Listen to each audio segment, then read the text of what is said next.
And we're live. And we are live game. All right. So here we are, Chronicles of the Coast, doing our best to continue with our stream and our game. Picking back up from our game from 3 weeks ago, just before all of the uh, Corona quarantine has begun. The story from that point.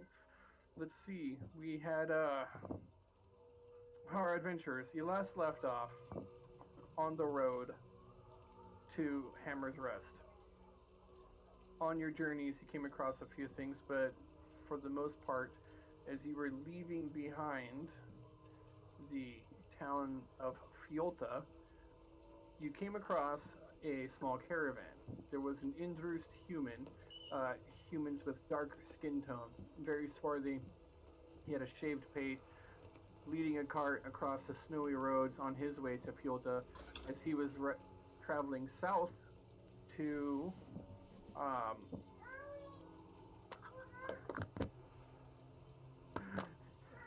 oh, hold on. As he was traveling south from, oh, I totally lost it. Sorry, from Hammer's Rest, accompanied by his partner, a moon elf. Sorry, you slept with you slept overnight in a camp with these merchants, and as you had done so, got to talk to them a little bit, and they told you a little bit about the land and what's out there. But for the most part, not a whole lot of information was shared. No supplies bought or anything like that. And so here you are. Let's go ahead and I guess we'll do a quick roll call of our players. Let's go ahead and start with the icon on the left. Hey, there we go. I can do that. Oh, okay. Underneath it says Mooney, and I'm John Wallace, and I'm going to be playing Mooney Rumble Forge. He is a monk, Way of the Luchador, uh, and I have just lost my best friend Taz, one of the only people I've known for the last 2 years who's traveled with me, and we were on our way to Bladespire, but things didn't work out that way when we ran into a little bit of trouble in Dragonsport, and that's how we ended up working with this group.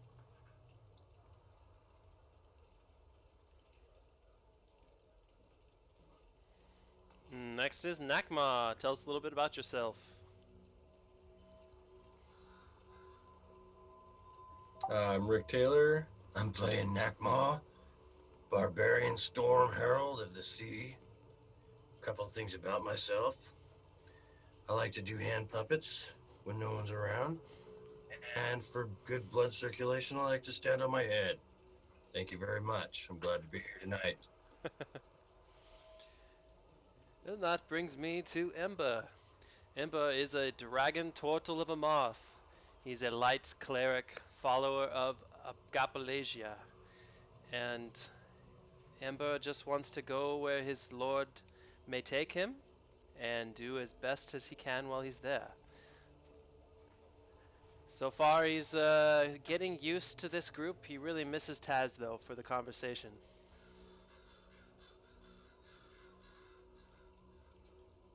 Yes. Hey everybody. Dan Lipper here, and I am playing Felix Faustus, who needs no introduction. You may remember me from such adventures as Felix Faustus against all odds, or other encounters such as Felix Faustus versus the Dread Medusa. I've done all these things and more, which you will soon come to learn as you follow me and my friends on our amazing adventures. I am a rogue of the swashbuckler variety, quick with my sword and quicker with my wings. None of the things that I say are lies. I dare you to prove it.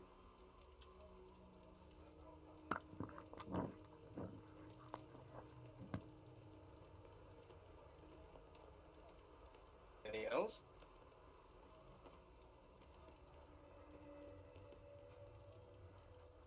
I think that's it for now. Jesse, are you still here? Nope. Yeah, Okay. I am. I was talking into a muted microphone. It happens sometimes. Yes. This format has me flustered, and it is difficult to adjust to when I had a great system going.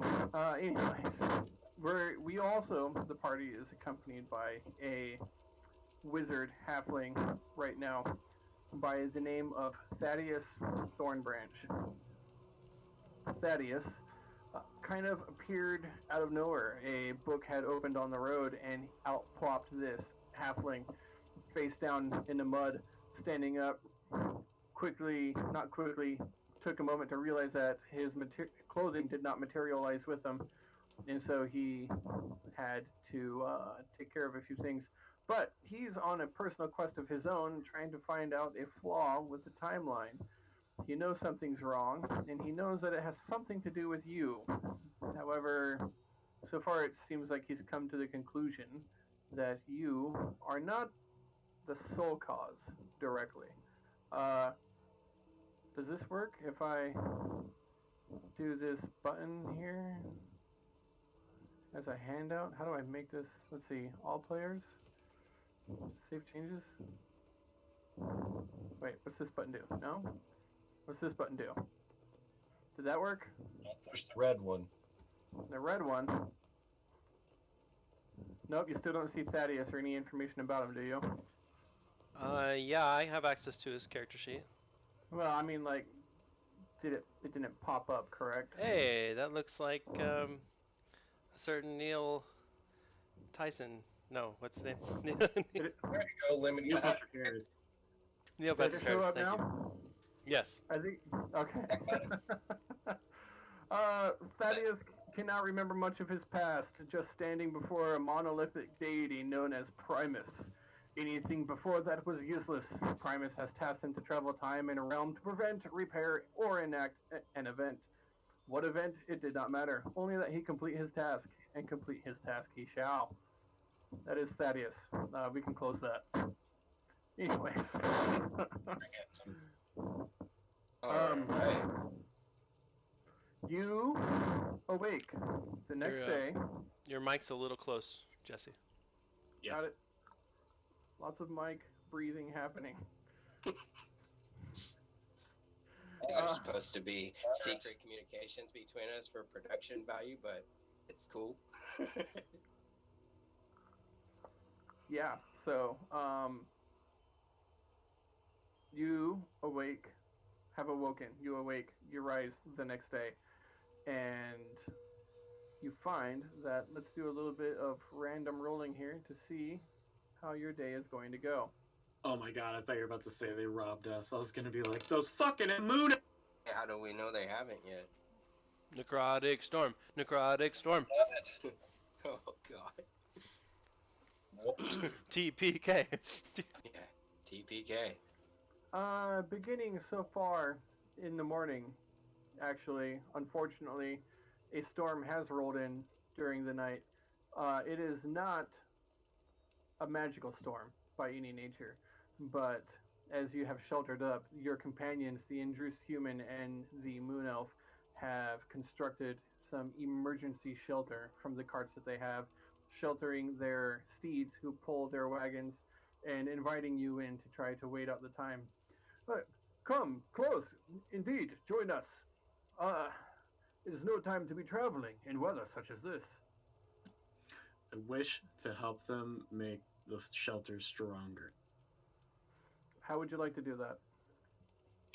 I take sticks that I find are laying around the road, and I kind of kick a lot of the snow out and kind of circle it around almost like igloo style. I'm trying to build a buffer for the sides of the wind that are not protected by the wagon, and maybe build up a burr of snow around the outside edge of the wagon so that the bottom isn't exposed. Right. Yep. I give Mooney pointers and tell him about a time when I had to do the very same thing. Perfect. So as all of this is happening, Yes, let me get dice rolls for what you were doing. Uh, you said you were doing something to assist Mooney. Are you giving him advantage or what are you doing? I doubt my advice has any support whatsoever. It's probably more annoying than anything. Yeah, I kind of just like let it bleed into all the other sounds in the forest. Yeah. Fair enough. Nakma's just thinking how nice it is to have a new human. Ember sees that what what Mooney's trying to do is just, and he gets a voice in the back of his head, help him. So I walk up and I just start chanting a little tune, Auxilium Ardia Solio, and give you guidance. So add a d4 to your roll, please. Oh, hey. I love it when you do that. It's so comforting. Oh, the blessings of the gods. Sometimes they are cruel. That was very cruel. Well, with my wisdom modifier of 3, that 7 becomes a 10, and plus 1 is 11.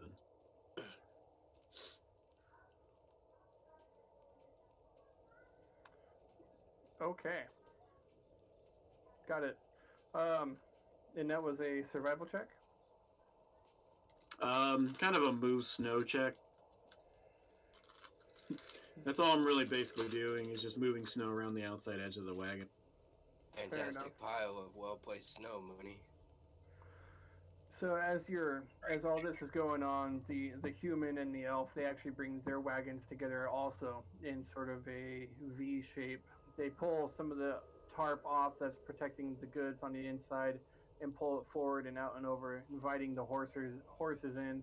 The snow piling up on the sides, coming down thick and heavy with this deadly storm that rolled in throughout the night and trapping all of you in here. In a matter of no time, the snow itself even blankets the top tarp, creating a sort of snow, almost like an igloo, but it's a pretty airtight shelter from the elements on the outside. You take your time, you rest. They gather up a few supplies that they have and try to keep a small fire going to heat snow and keep you warm throughout the day. But you're pretty much forced to hunker down and endure the elements. It's possible you could have tried to take the road, but with how much the snow is coming down and the wind and the chill, it very definitely could have been fatal. Do we die to like carbon emissions? I don't know what I ate, but God, my stomach hurts. No, you don't die of carbon emissions. Not yet. Keeping a watch. Really sleepy, guys. I'm just gonna take a nap over here. A dirt nap, Yeah. Mooney. There we go. Yeah, Yeah. you know, I think at some point I'm definitely going to, brave the weather, even though it's cold and whatnot, and go out and at least take a look around the perimeter and just try and keep some semblance of watch if we're going to be hunkering down here all day long. All right. Leaving the shelter behind, you crawl out, and as in the amount of time that it took for the shelter to go up and everything, the snow has come down heavy, very heavy. You're literally crawling through, trying to carve a tunnel through this packed snow, or not packed, this snow drift that's forming around you. And as you make it on the outside, you see that not only is it so thick and the wind is so fierce right now, but it's coupled with a terrible blinding light from just whiteness everywhere. And you cannot see more than 5 feet around you. In fact, even standing at the shelter, the the hole that you just crawled through is heavily obscured. I guess this is no time to be out. I don't think there's going to be any threats unless it's a white dragon or something else crazy that can survive in this mess. So I'm going to quickly head back in, I guess. It seems like the smartest thing to do. So, is it just snow out there, or is there any kind of difference in the weather, any atmosphere, maybe? Well, I can tell you that I cannot see much farther than 5 feet in front of my face, and the light from the sun itself was blinding. Very bright outside. Lots of diffused brightness, I guess you could say, but I couldn't see much further than 5 feet in front of me, and the snowpack is heavy. So I came back in for fear that I would lose sight of the wagon itself and be trapped out there. It's a good thing you came back. Tie a rope to yourself next time. As that would be wise. Thank you.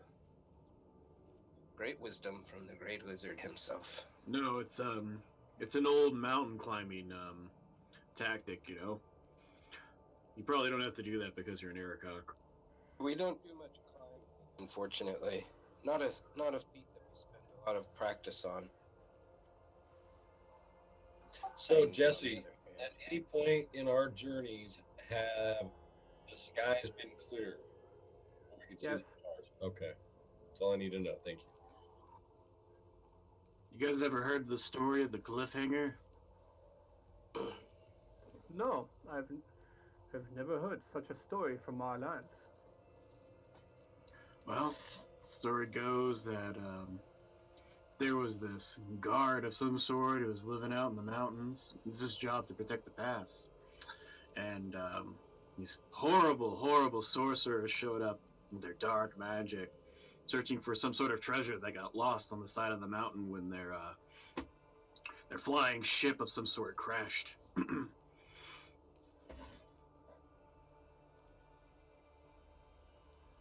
And then what happened? Nobody knows. That's why they call it cliffhanger. Well, then, how do you know what happened? Did anybody survive? Nobody knows, man. It's a cliffhanger. That's just how it goes. the only thing to survive is the tale itself. Some rope around your ass, I guess. 'Tis true. Your tale has intrigue to it, though it seems to have a bit of a plot hole. How do you know what happened if you don't know what happened next?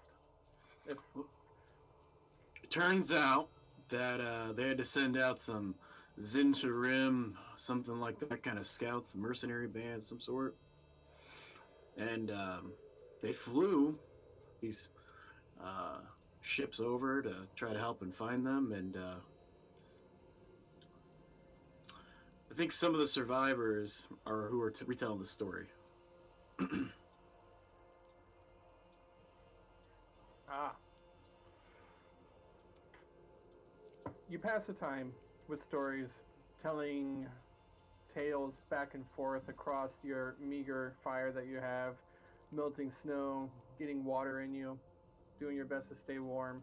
It actually, the shelter does its job pretty well. It's more comfortable in here than you have been in the past few days as you've been on the road. And it's a wait. Like I said, you pass the time with stories, but as it goes by, the day passes, the storm starts to abate, and you rest for the night, hoping for better weather on the new day.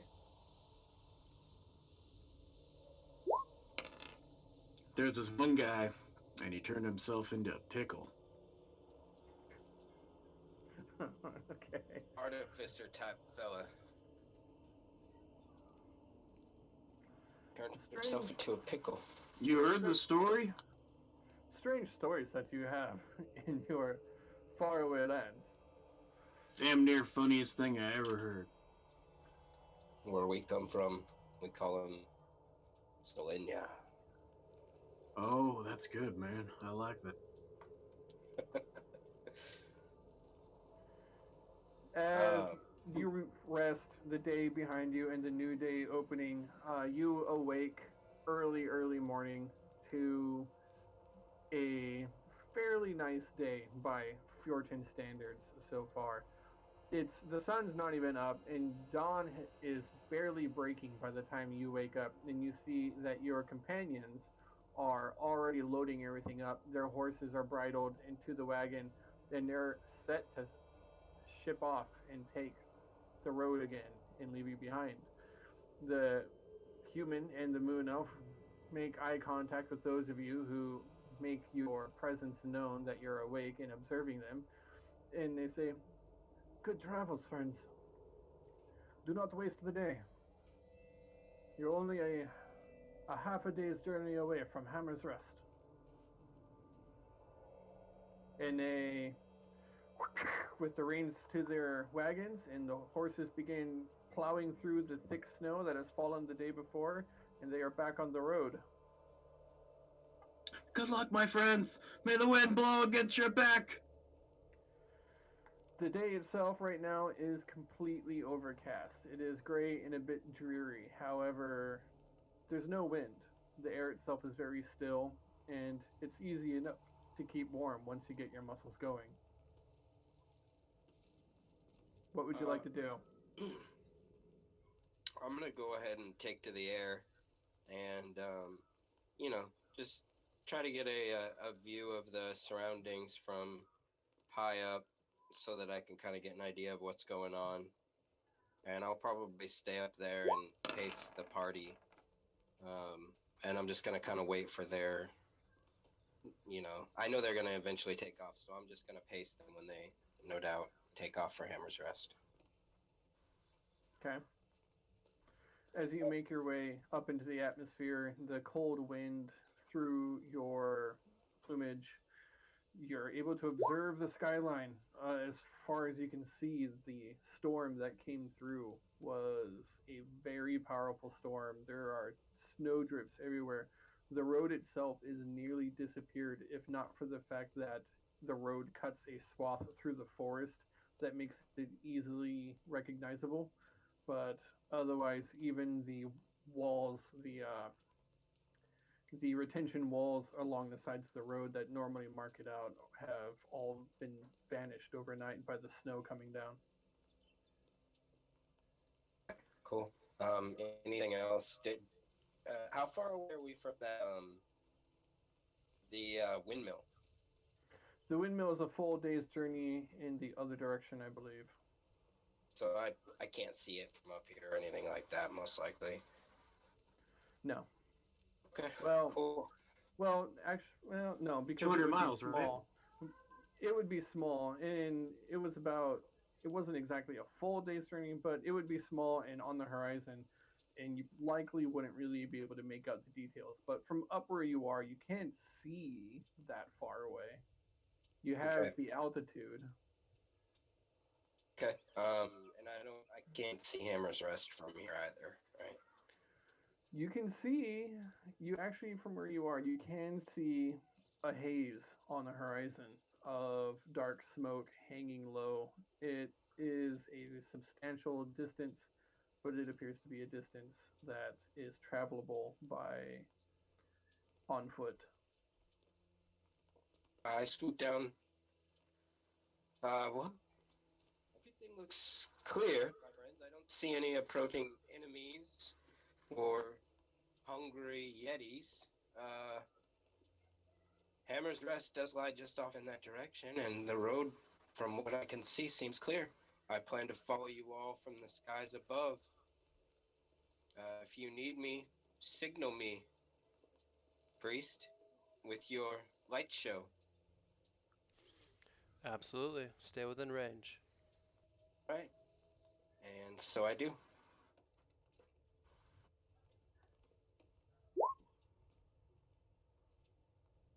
All right. You travel on the road, doing your best to make it through. The road itself has become difficult terrain, and what was a half of a day's journey has actually stretched on to just a little bit more, about 2/3 of a day, as you try to get through the difficult packed snow and the drifts in the freezing cold. By the time you get anywhere, your clothing is soaking, and everybody is going to need to give me a Constitution saving throw. Does my fur inline jacket of Yeti No, warm me a little? no, it's wet. You said a con save? Con save, yes. Can you give yourself guidance on that? No, but I'm okay. I passed it. No, I think guidance is only skill checks.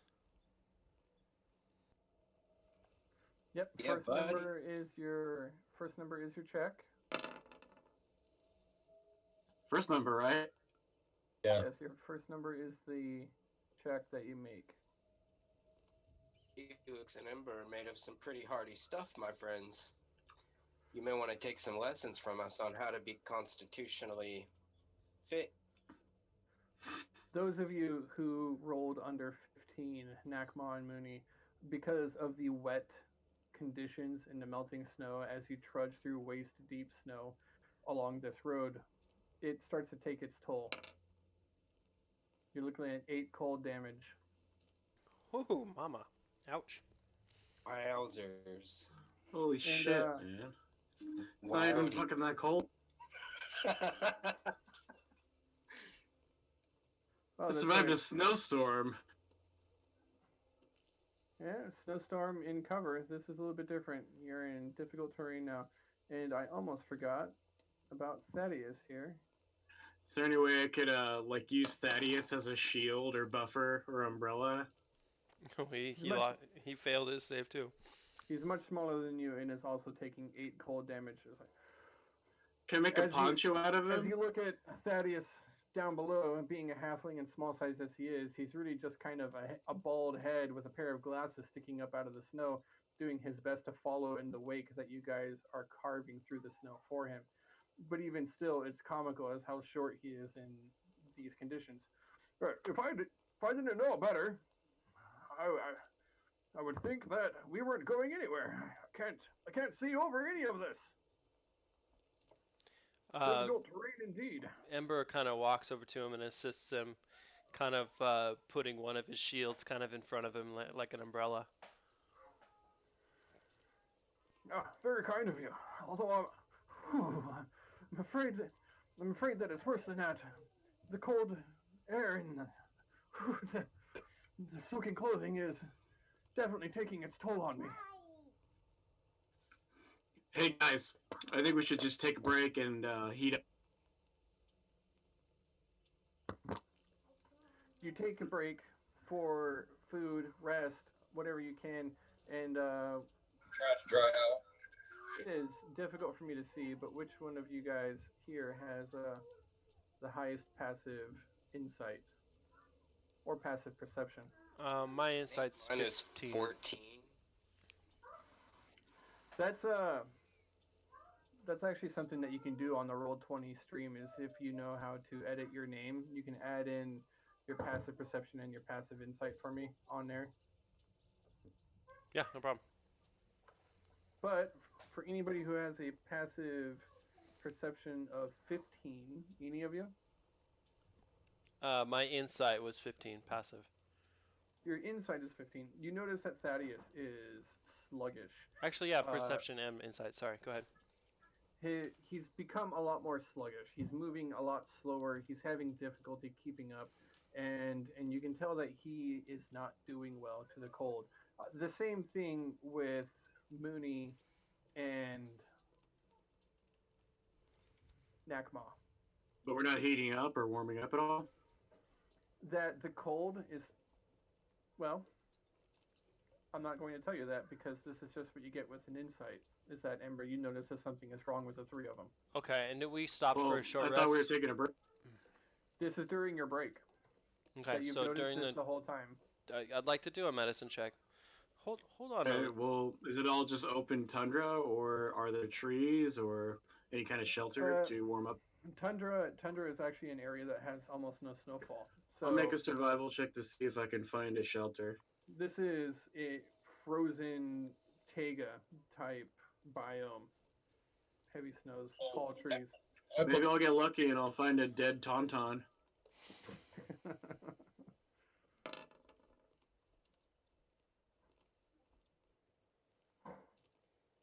Does a 16 work? Um, you are doing a check for what now? I'm trying to find us a shelter so that we're able to warm up correctly outside of the weather. Survival check then? Oh, okay, you did do a survival. That was survival. Just a second.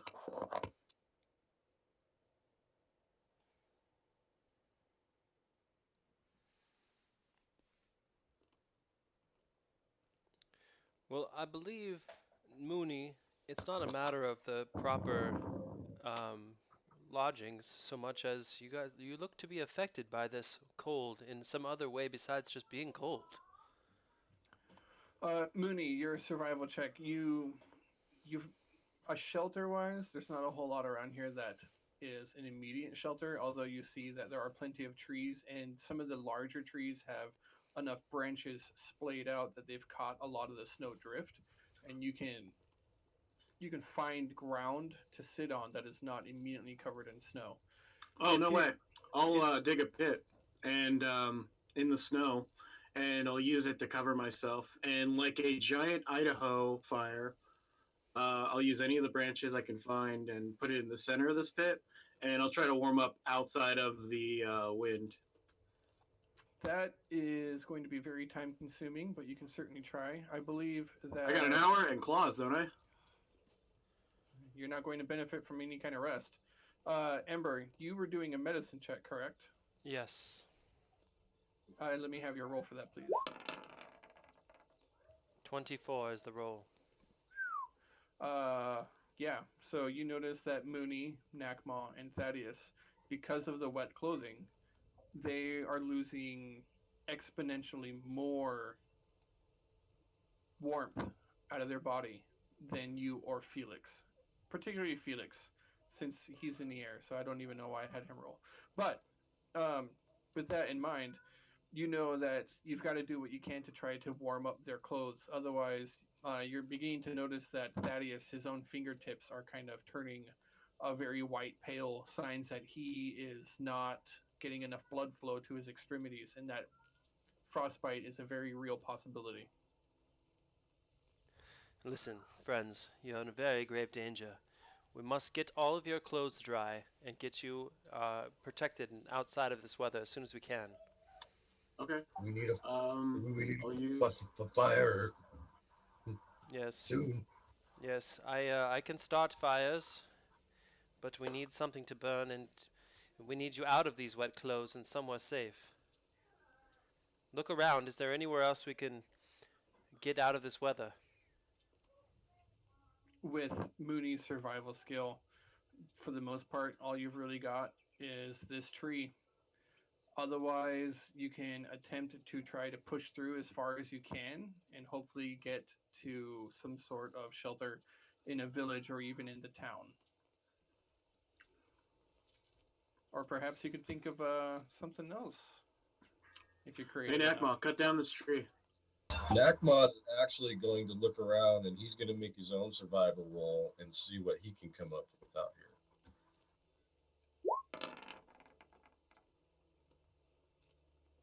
Not a lot, Nakma. Yeah, well, that sucks. That became Coming frost in my eyes.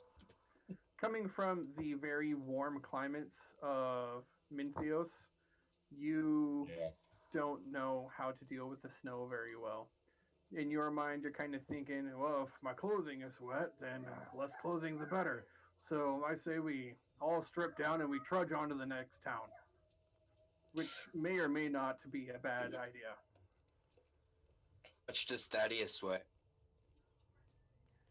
Thaddeus is shivering. He's, oh, is it, oh, I can't. We need to get some warmth. Something has to be done.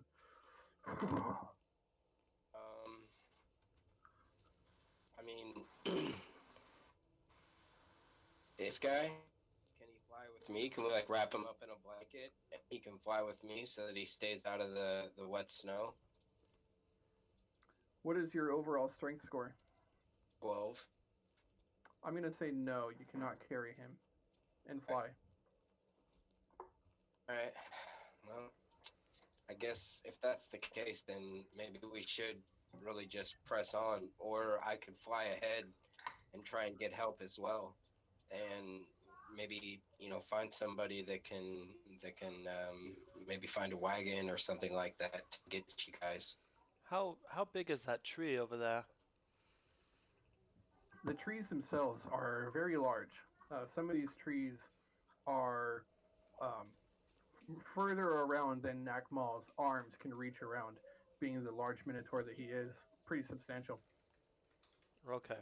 I'd like to go take a better look at that tree. We should all huddle close to that tree. Maybe find another solution to get warm. I say we just camp here and then we work hard to make a better shelter. First things that every Aarakocra learns is how to build a good nest. I do have some skill in this field. I could perhaps give you some pointers on how What to type of make. tree is this? Are these fir trees? Yeah, these trees are known as sentinel pines. Pretty similar to, but about twice as round as a mundane real world Douglas fir, and they look similar, however taller. Okay. I'll start peeling wood off of the tree with With what? my hand axe. Okay. Hand axe in hand, you take to the tree, trying to peel off bark. Ember? I'd like to do a perception check on the tree itself. Like if there were Mm-hmm. a hidden door or something along those lines. Certainly. 23. What are you looking for? Hidden doors? Quiet. I'm focusing. As you move around the tree, looking at this and that, you discern that for the most part it's a regular tree. Nothing here seems to be out of the ordinary about it at all. So I'm gonna go ahead and start cutting off some, 6 foot length like branches with my hand axe, and take some of my rope, find 2 trees, and start leaning as many of the branches that I can up against the rope, and then cutting off some of the smaller branches with a bunch of the pine needles and everything, and start layering all that against the backside. Try to create at least a small shelter that we could get a fire underneath. Cool. Fantastic. Give me a survival check. And yeah, just survival. Okay.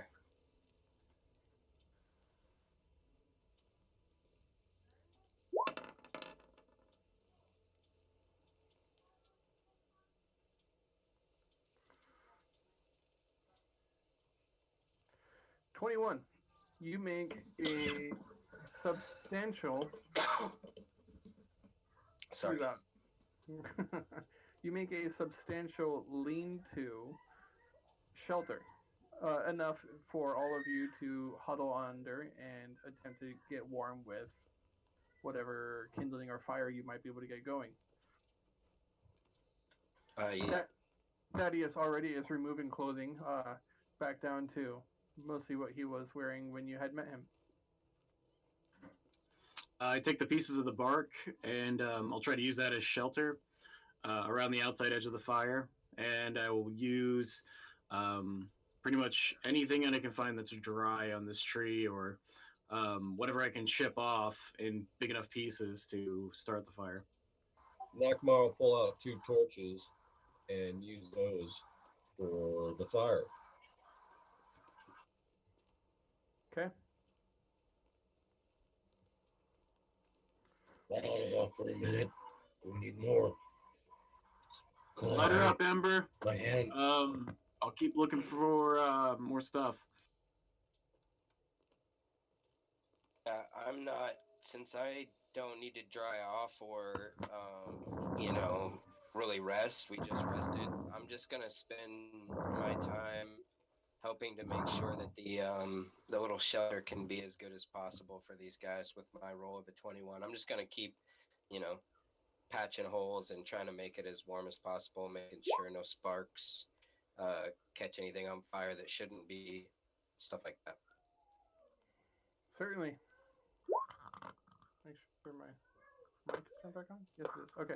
Yeah, certainly. You do that. Shelter's good.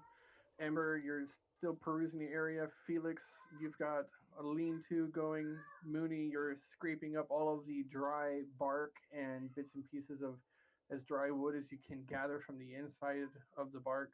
Nakma, what did you say you were doing? I took two of my torches and I started a fire with That's both right. of them. That's right. With your torches and your dry kindling and everything, you get a small fire going. The three of you come in close and begin trying to dry off, trying to get warm, trying to get the blood flowing back to your extremities.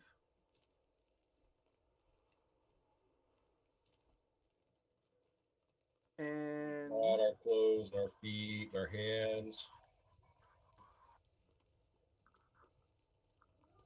right. So I do the same Yeah. thing. I try to remove any of the wet clothing I have and dry it. You take a little bit more than an hour. This takes a total of 3 hours for you to get everything dry enough and warm enough again that you think you can continue. By now, because of the cold north, the sun is near ready to set. You have an option of pushing on into the dark, trying to make it to Hammer's Rest, or sheltering down for the rest of the night. I'm just gonna keep improving the shelter. I'll add more branches to the side. I'll climb up the tree and cut off every branch I have to keep making it as stronger for it over the next few hours. All right. You Uh, you all decide to hunker down.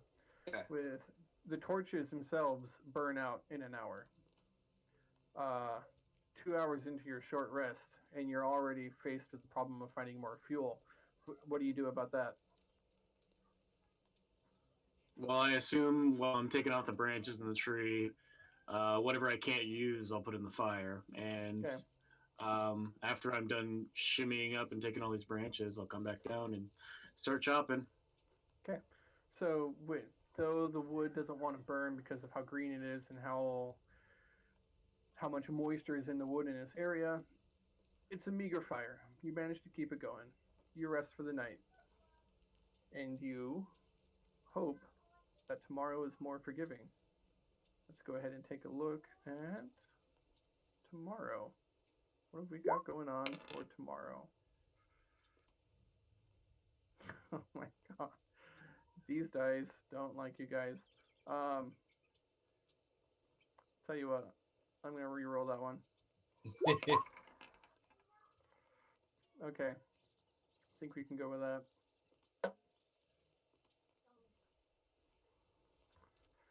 What we have now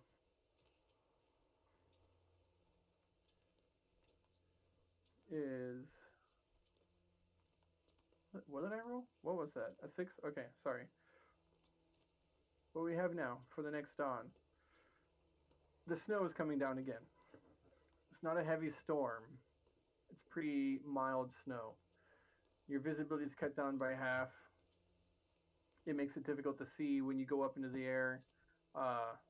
Felix, now when you ascend up into the air, you can't see much further than, like, at all from what you had seen before. Now when you ascend up into the air in the morning, you can't see the town or the city, and the roads themselves are still difficult to make out. None of the snow is melted. You have a general idea of which way to go, but now you have no visibility. What do you do? I think it's best if we continue on to the town as quick as possible. Mm-hmm. How's the weather? Snowing. Well, it's obvious that we need to go a few hours and then rest and get warm. And on our way, let's start picking up dry wood wherever we can find it.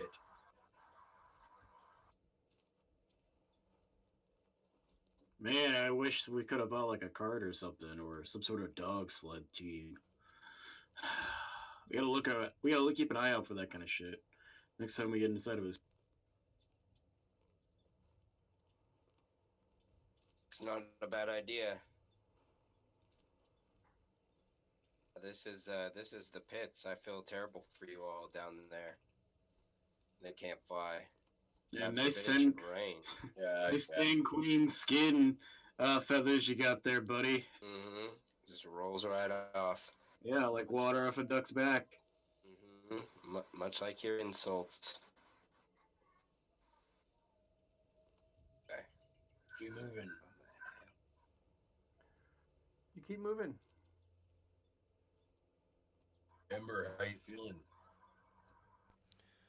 I've never felt better. We are on a righteous path. Glad you're by my side.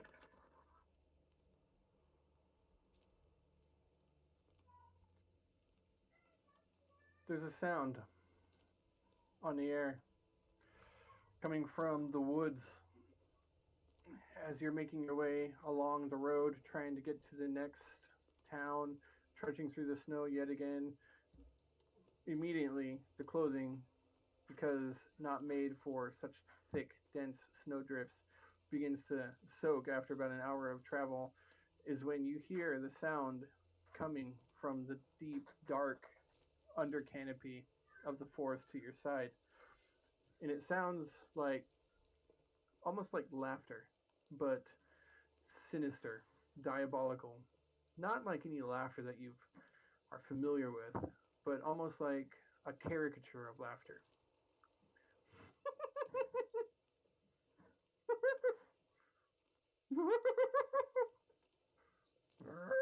Sure, if we keep going, let's just avoid that. Let's move a little bit faster, pick up our pace.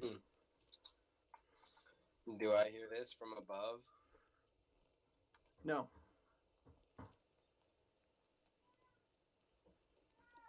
Ember, I don't think he hears us from above. Maybe you should signal. Yes, everyone else is hearing this strange laughing. Is that right? If you are on the ground, you are able to Wouldn't hear be it. quickening my pace if I didn't hear it. Oh, perhaps that's what it wants. Why don't we slow down and make sure we address this properly? I'll go ahead and flash lights up near No, Felix. Ember. I don't like that idea at all. I'd rather just like sprint away right now. That seems like the best option. And Yeah. it's not like we're gonna lose our flying companion up there. You know, for a predator, you don't know much about predators. You know, the thing that they want most is for the prey to run. The sound of twigs snapping in the woods. Well, I guess we're alerts not you. up for a debate here, and I pull out my spear. With your weapon at the ready, you look back to the dark under canopy of the woods around you. You don't see anything, but you can hear the sound. Back to back, Nakma. I look for footprints. Let's just keep moving forward, keep an eye on our sides and our back. If they come in, I'm on the edge. I'm sick of this wet snow. I'm ready to kill whatever comes in my way. I'll make a perception search. Get that bird out of the air.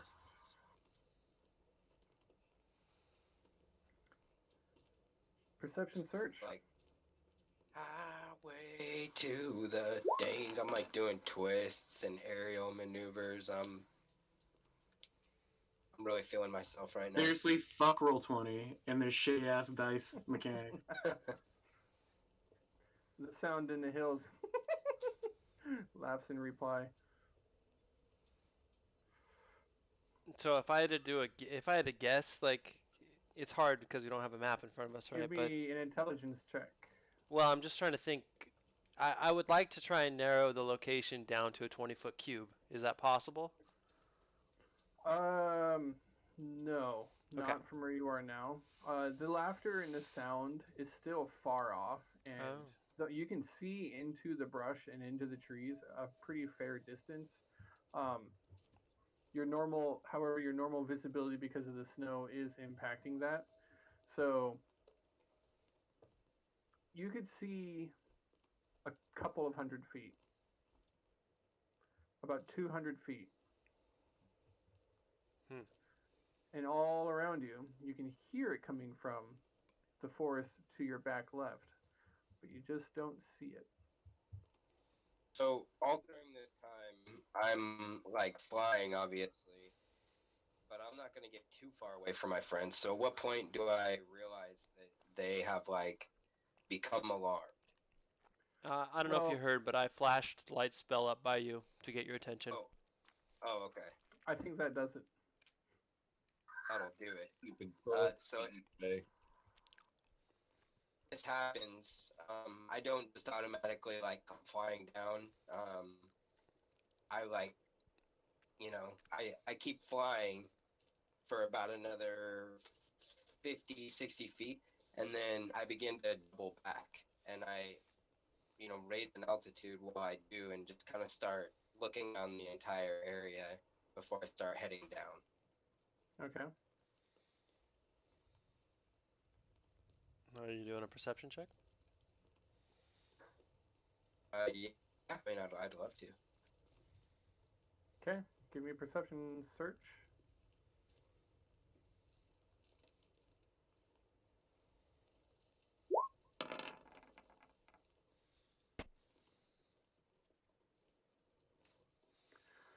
Uh, Again, with the visibility from the snow, you're not able to see far. I'm taking your disadvantage on that one.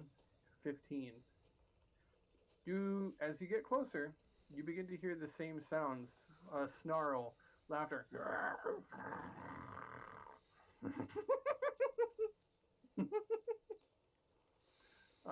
But you cannot pinpoint where it is. You just kind of get the clue that something is out there, and it seems to know that you're there, just as well as you know that it's there. Okay, and my friends, are they in a clearing at all, or are they kind of obscured in trees and whatnot? Let us take a look at that. If I can figure out how to make this work. Nice.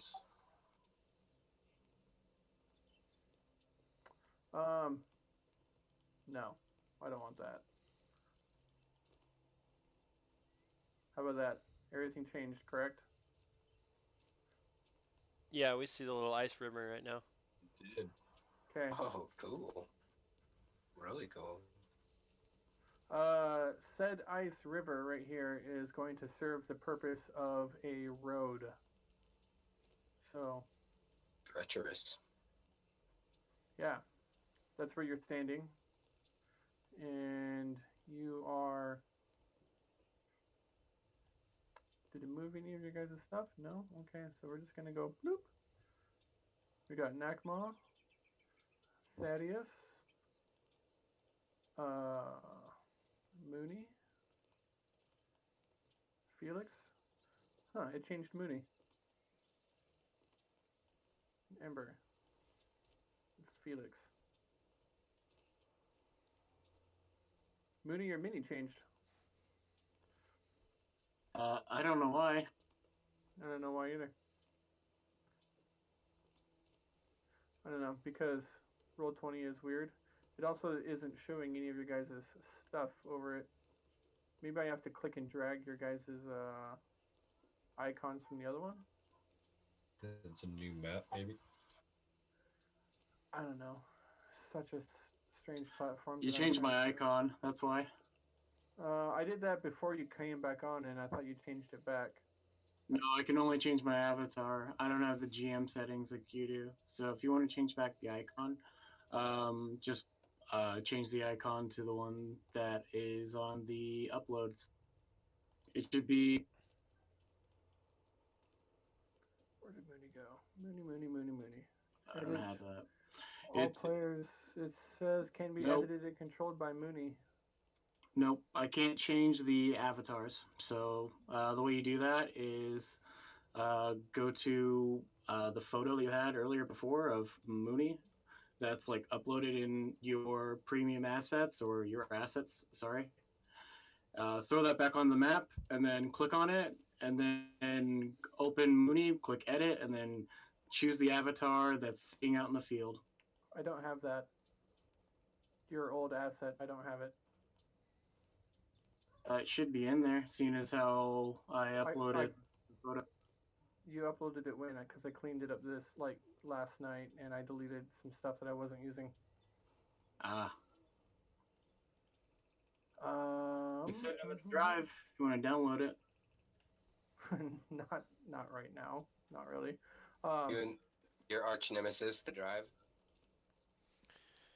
Well, maybe I could hold on. Let me see. we could just how do fix I it during the move- break if we take a break. Yeah. If you want. I'll fix it right now. I got it. Oh yeah, that's right. Hey, Because John can log in as the admin. Yeah. Yeah, that's what I'm doing Well- right now.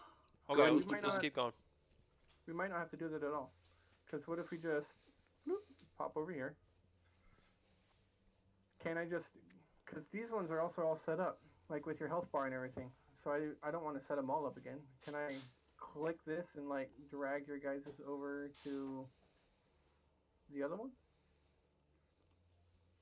Let me try that. Can I do that? No, that didn't work.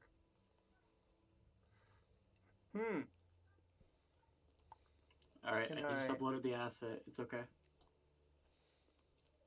Do I copy paste? Just continue with the game. I'll finish this. Can you open the map in a second window and then try to drag it to that one? That's what I was trying to do. Something like that.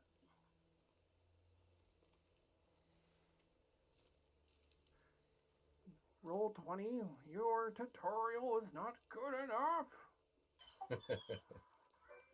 I thought if I like clicked on the map and dragged the player's icon over, that would bring your icons with you. But apparently that just changes the screen that you see. Got it. And then I have to set this up all over again? No, there must be an easier way to do this. So Stevicus says cut open Nakma to stay on. What a jerk. It's a good idea. You guys should try it. It is a good idea, but not me.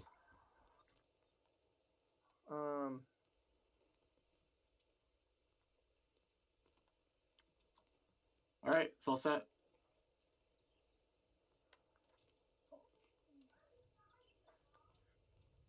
Dang it. How did it...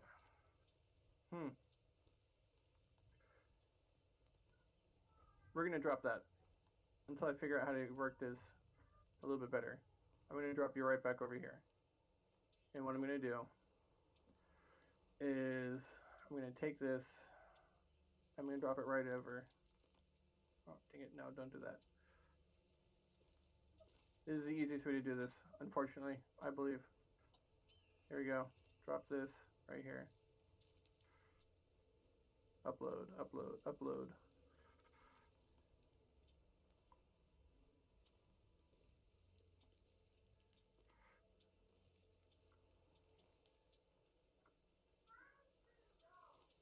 All right. Jesse, what are you doing, man? I already changed the piece for you. All you gotta do is just set it to show the health and stuff. That's what I'm trying to avoid also. Oh, Right you're here. gonna mess with the layers if you throw maps on top of each other. Yeah, I know. It's done. There we are.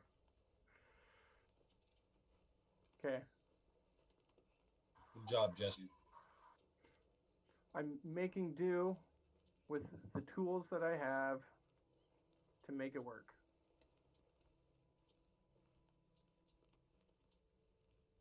There. Okay. Nakma, you didn't heal yourself from that 8 points of cold damage. You took a long rest. You can heal.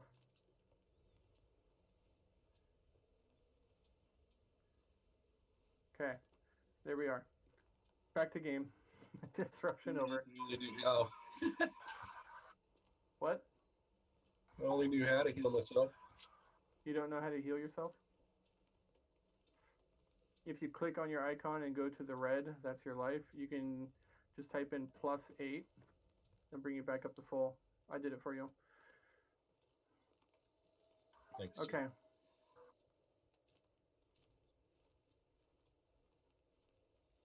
Are we good? What were you guys doing?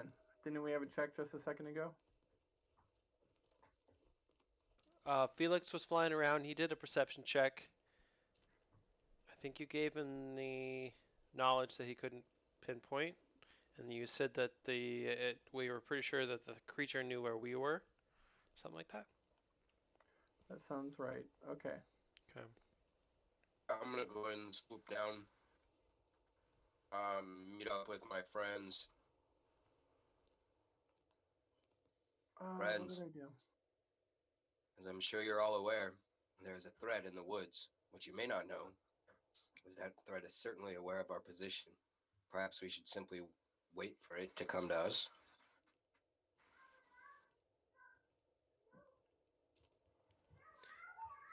That sounds like a fine idea. Although, this seems as though it's a distraction technique. We should make sure we keep eyes all around us. I say we keep moving forward. I suppose that's true. If we stay in one spot for too long, we risk exposure Okay. to the Well, elements. everyone cover a direction as we walk, and let's just proceed. Would you all prefer to have me in the sky or on the ground? Well, I am no man of war, but there are safety in numbers. Can you fly below the branches safely? Can you catch arrows in the air? Oh, Mooney, I can't catch arrows in the air. Yeah, that sounds like a bad idea, sending out in the open, right? All right, very well, very well. Can you catch arrows in the air? Yeah. Really? Yeah, you want that? Kind of do, but now is the time. Throw a snowball at me. Yeah. All right, I will. I throw a snowball at Mooney in the midst of this odd event. I catch it. Throw it back at me. Yeah, I just have to roll a d10 plus my monk. And spend a key point. Yeah, it's 8, 9, 10, 11. What do you got, buddy? If I beat you, I win. But you want me to roll it for an attack? Yeah.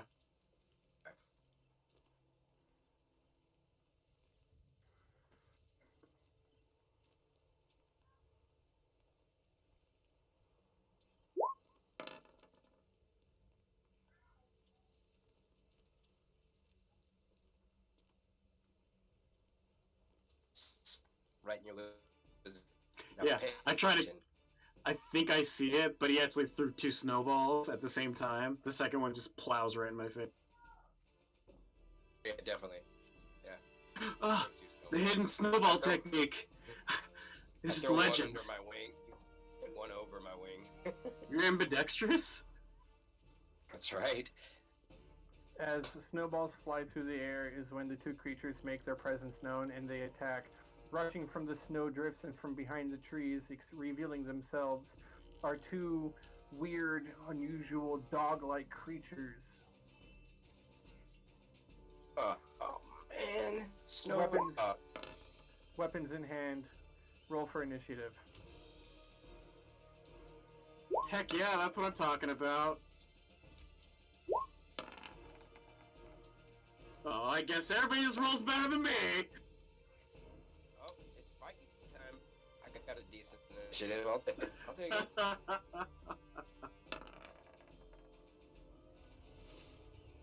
What? Okay, there we go. Oh, it didn't update on its own on the turn order. Oh, weird.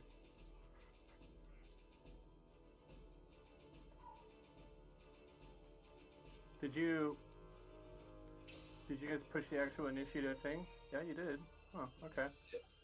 I think it's because we didn't like add turns before that, like right as it was happening.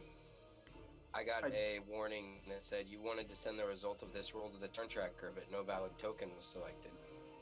Oh, right, I remember. So you have to click on your token and then roll it, but you can actually click on the turn order and manually put it in for now. I got a 16. Yep, just type it in.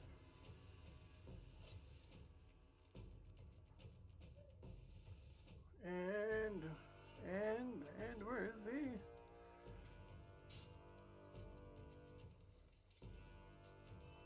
Nakma, you gotta put your zone in. I can't do it for you.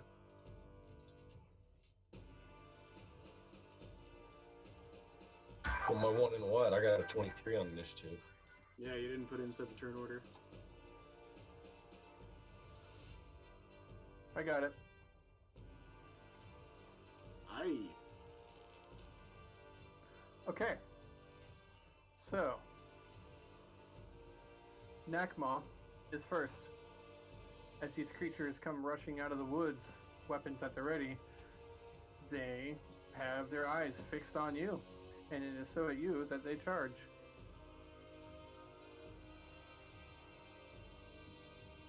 What do you do, Nakma? Okay. So, how high up is that? You're on a road. That's not a cliff. Road? Got it. Avalanche!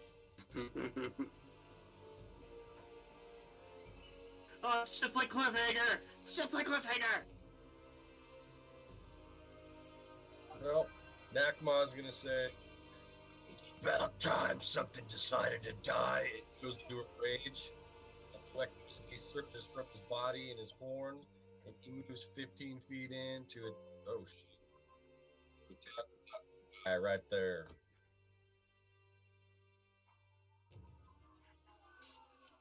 Okay.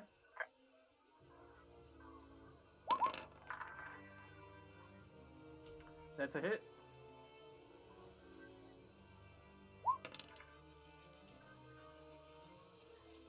Eight.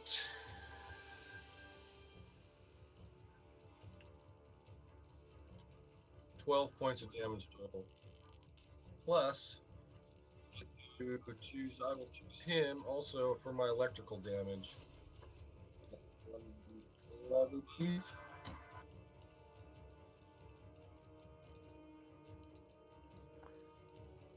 How? What? 12? What are you talking about? 12 points of damage. Your damage roll added in your +4 on there. You rolled a 4, and then it added the 4 for you. Alright, yeah, cool. I just noticed that. I didn't think it did. Right on.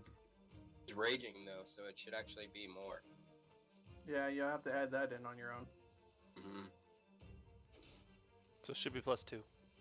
Mm-hmm. Yeah, it's just +2. So 10. Nice shot, Nakma.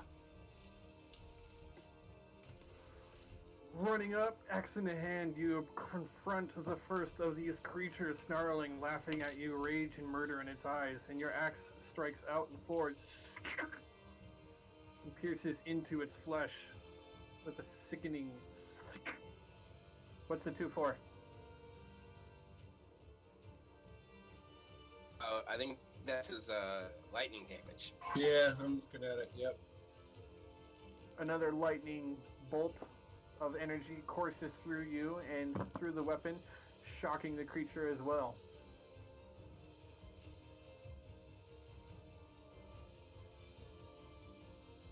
Huh. Interesting. I'll stay my turn right there. Okay. That is the end of your turn. That brings us to Ember. Yes. I will take my holy symbol, start chanting, throw it up in the air. It spins and gets larger and infuses with light as it turns into a spiritual weapon and drops it right between the two villains, commanding it to strike. It buzzsaws near them. Spiritual weapon. Chainsaw? Sorry, the first roll. So it's 18, so it hits, rolling damage. That was 6 force damage.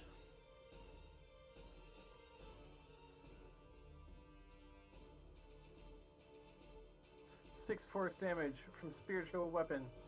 Does this work? Yeah, This appears perfect. to work. Yeah, cool. Look at that, cool. The spiritual weapon conjures up. You said 6 force damage. Correct. To which one? This one? Yes. Got it. I think. Come on. Have I got it?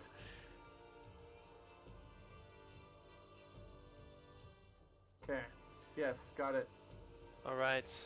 And as the actual carved wooden symbol, not the spiritual version of, but the actual piece of my symbol returns to me, I start whispering in it, Thelione Morte, Thelione Morte, and I send some necrotic energy towards it. It needs to make a wisdom save DC 13.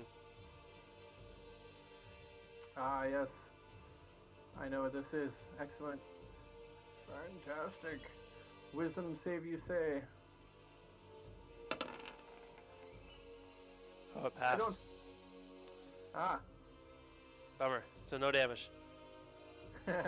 All I saw was the one, and I'm like, oh no. But yeah, wisdom save. It passes. He shrugs off the magical energy and again laughs, the axe still deep in his chest, blood gushing forward, and he's just. That brings us to Mooney.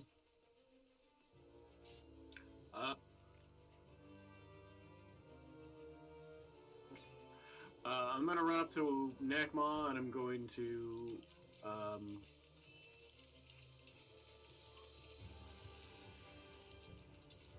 here. I'm gonna drop a Fury of Blows into the one that. Sorry, I'm gonna hit with my spear first.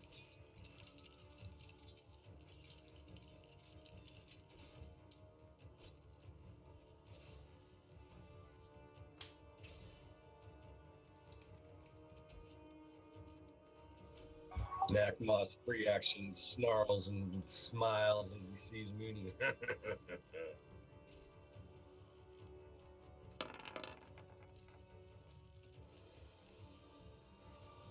Does 13 hit? 13 is a hit.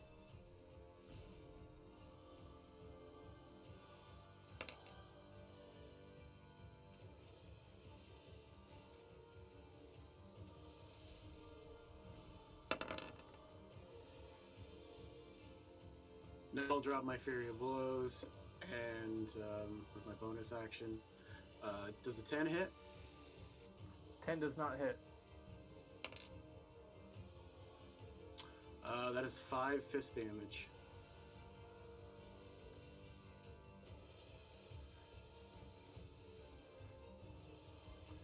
And I'm attacking the one that Nakma attacked. And the first one was 2 damage from your spear, followed by 5 fist damage. Yep. Fantastic. With your flurry of blows, how does he die?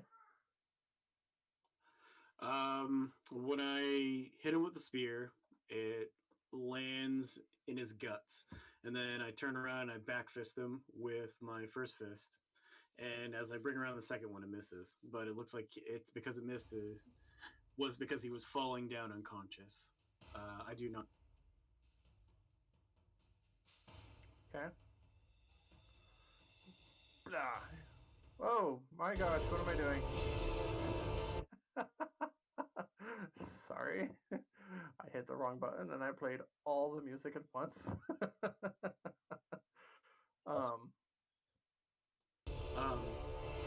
Because, whoops. Because I've used my flurry of blows, I am going to use my tipsy sway to run back to Ember, partial away. Okay. I think I can only move 15 feet.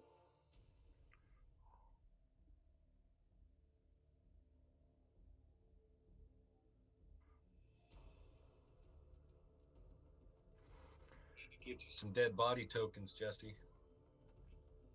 I think this works just fine.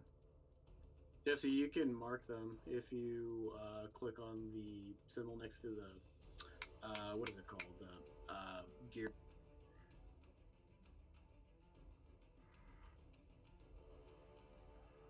Symbol next to the gear. When you click on the icon, sorry.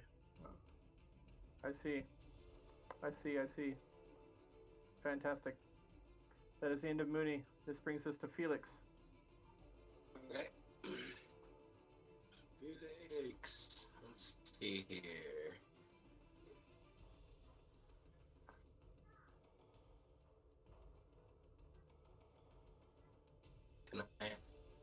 I guess I will fly over here because that's about the only way that I can make it.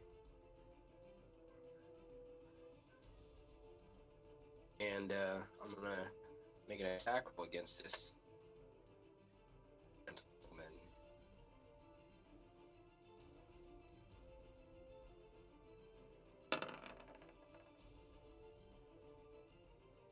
Wow. I don't think that's is going to do it.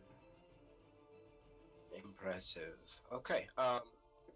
So with that in mind, would you allow me to use a bonus action to make a sleight of hand check? I want to try something. Well, you're going to have to tell me what you want to try first. Okay, so I rush in, just full of bravado and gusto, and I swing at this guy like I'm gonna stab him to absolute death. And I slit my rapier and miss him, like right in between his like rib cage and his arm, but I really like try to play it up like I'm actually stabbing him. And when I get in really close, I say, "Get ready to meet your maker, you filthy dog!"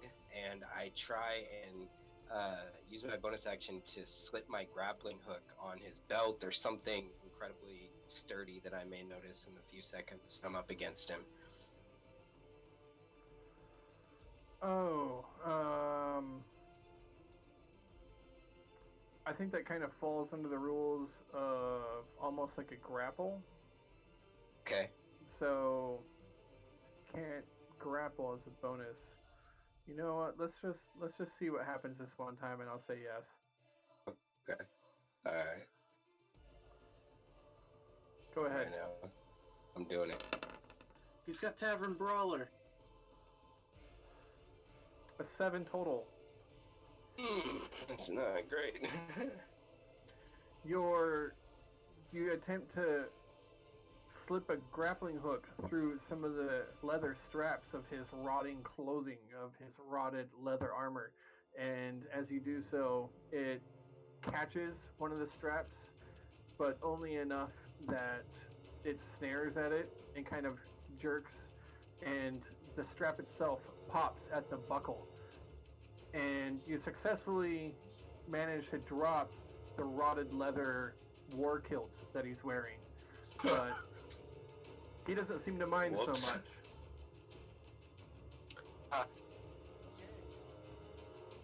Didn't work out as planned, but used to that. They stand there. Can't move without provoking any attack of opportunity, so I'm just gonna hang tight. Excellent job, Felix. We move on to not that one. That gnoll died. We move on to this gnoll. I'm And hidden by he- that. And this gnoll is going to make his attack on Felix, who just successfully removed his war kilt. Alright, Gnoll. Yeah. Let's see what you got.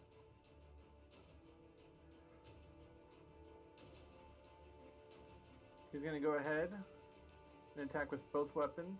Both hands, I mean. I feel like one of these are gonna be a natural 20.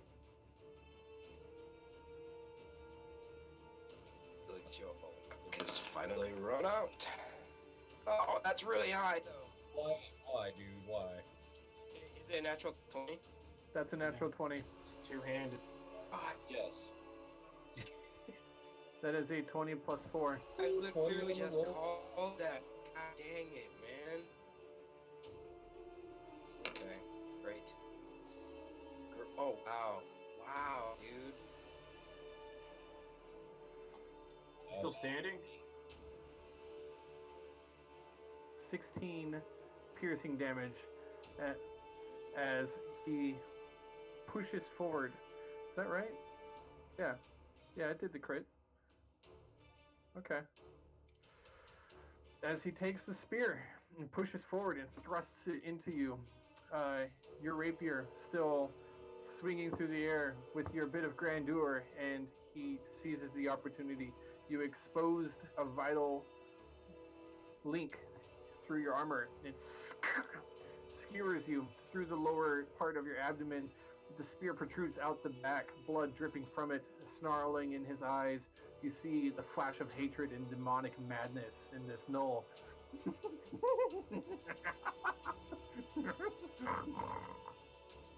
And that is his turn. Thaddeus is up next, seeing what has just happened. Oh, this is unprecedented. I can't allow. Felix, you're the only one here not guilty of messing with the timeline. I need you. And he readies a spell. Thaddeus, bringing his hands together, conjuring up power between his fingertips, casts. None of those spells do damage. Here we go. He casts Magic Missile. I wanted to upcast that. Oh well. 2 force damage to the gnoll. That's not right. Why is it only doing 2? That would be It should be more. That'd only be 1 missile. Oh yeah, look at that. See, roll 20 does it the way that roll 20 does it that way. Interesting. But even that wouldn't be 1 missile. That's not right. Well, it's 4d4 plus 4, correct? Yeah, but One of them, I thought. it's per missile. It's that one. It's 1 damage for all. But you would still multiply that across 3 missiles. It Yeah. wouldn't just be 2 damage. It's a d4 Yeah, plus 1, so it'd be 2, 2, 2. Mm-hmm. Except that it didn't add it up like I was expecting, so I'm just gonna roll with it this way. We'll take the 5s though. I'll Yeah. take that. Thank you, Thaddeus. 2, 5, 5, 2 damage from the magic missile. So that's 10, 11, 12, 13, 14. As these magic missiles pop into the gnoll's flesh, exposing bone underneath. He lets forth a snarl, yanks back on the spear, and Thaddeus is like, "What? He's exposed now. Take your opportunity. You there, Ovine, finish him." Nakma. Nakma rushes in for the attack. Full 5 feet.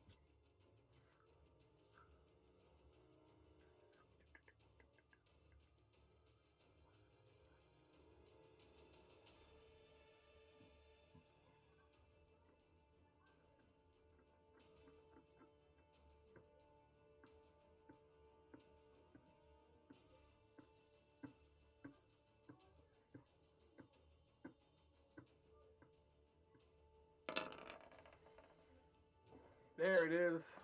Yeah, buddy. That's a 30. You're gonna just miss. Damn, dude. So that's Wow. 14 with your plus 2 rage. Yeah. Nakma. How does he die?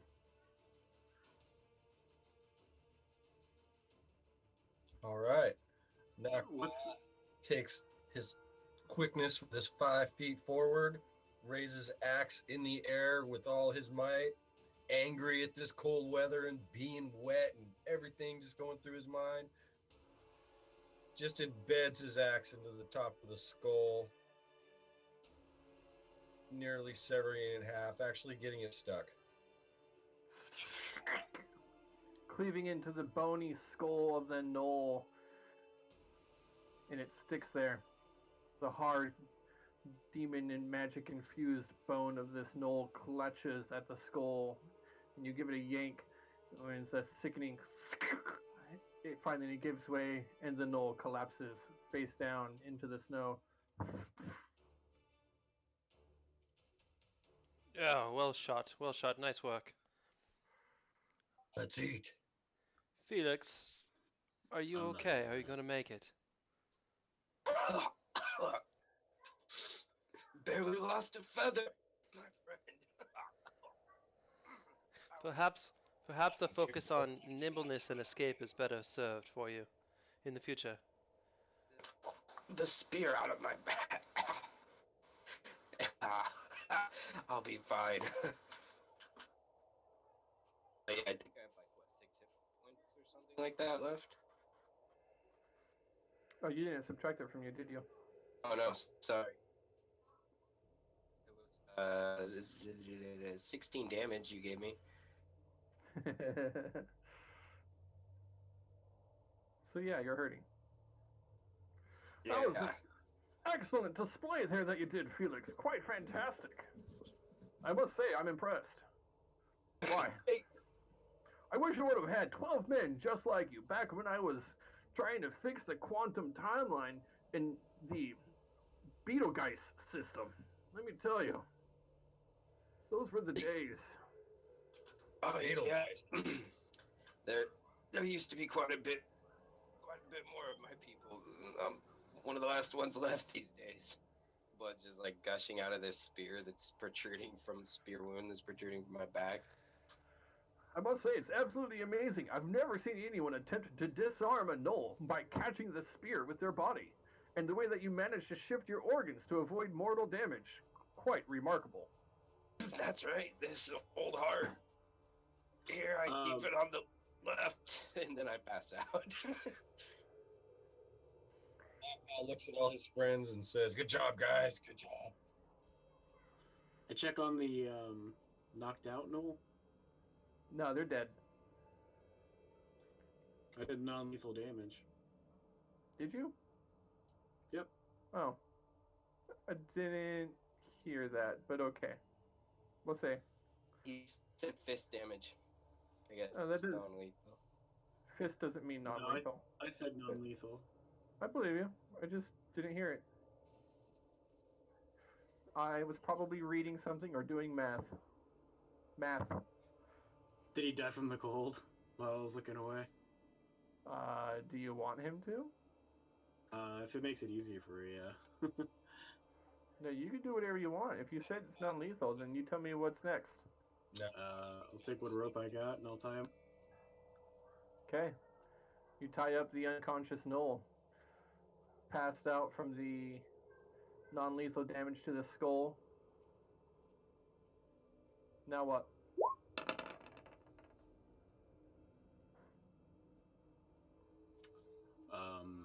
Ember, do you think you can like pump a heal into him so he's wake? Absolutely not. He's not worth my energy. Perhaps wait till he comes around. Do I have to stabilize? No. If left alone long enough, he will heal. Okay. How long do you guys want to wait around?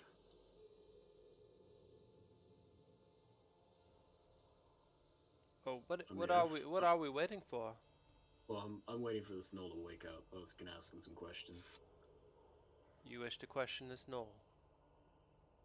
Okay. Do the gnolls have anything of value on them? These two Knolls are covered in rotted leather and crude makeshift spears that are little more than Stone Age weapons. One of the spears actually looks to have been stolen from somebody else. It's of elven design, but the blade on the tip of the spear is very corroded and rusted. No doubt its previous owner must have died long ago. Do any of the wounds, are any of the wounds we've seen on the previous elves consistent With Knolls? with these weapons at all? Yeah. The wounds on the previous elves could have been from bladed weapons such as these. However, looking at this Knoll, your passive perception picks up that you were looking at humanoid feet before, and Knolls do not have humanoid feet. Right, they have more canine-like feet, right? Yep. So Okay. so these are dreadfully evil creatures. They don't even speak our language, do they?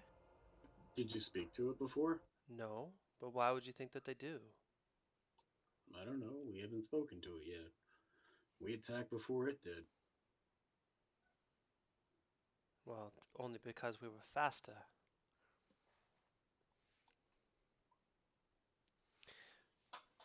By all means, we can. If you guys want to hang kill them, out. go ahead. That's fine with me. I was just wanted to figure out why they attacked. That's all. My suspicion is that they were hungry, Mooney. Well, if they speak common, we'll know. And if they don't, then I guess he just lives to fight another day, right? Why are we wasting time? We're freezing. Let's kill this creature and move on. Well, you can pump a heal on him real quick, but I don't think that would be necessary.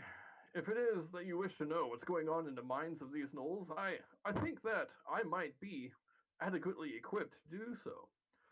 It just so happens that one Thaddeus Thornbranch happens to be skilled in the ways of detecting thoughts. If you truly wish to know, Mooney, what's going on in his mind, I can tell you. what, like you can read his like surface thoughts and his most recent memory? Well, I can read a lot more than that, especially if one's unconscious. Let me just say that, well, I've been reading all of your minds. It goes much deeper than your surface thoughts. By the way, I'll never tell your secrets. Hey man, I didn't mean anything when I kept calling you Thaddeus. You've been reading my mind, little halfling friend? I have read all of your minds. I told you, I'm on a quest from the great Lord Primus. I had to be sure that you weren't the ones I was searching for. While you are, like I said before, covered in these magical particles of time, and you're wrapped up in whatever it is that's wrong with the timeline, I think you are the key, not the problem. We'll get to it, Nancy Drew. Tell me what he's saying. Certainly. What was the last thing he did before he attacked us?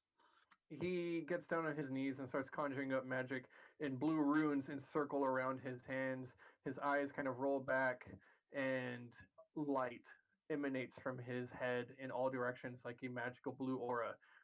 Bringing one hand down to the gnoll's head and one hand up to his temple, he begins to shake a little. He's like, "Oh God, it's putrid. Oh," and he snaps out of it like, "Oh, I dare not delve too deep. Oh, I've never had the opportunity to study a gnoll up close before. My gods, kill it now. Oh, I don't think you want to know what's going on in there." I'll live, so tell me. They're driven by insatiable hunger. These creatures live for only one reason, as to destroy and consume. I saw a vision of a great demon lord, a 20-foot tall demon gnoll with bones like skeletal thin and an insatiable desire to consume all. My gods, the only thing they know is hunger and carnage and breeding. Oh, terrible. So much demon magic in there. Thaddeus gets a little red. Did they have tags or anything on? Make a perception search.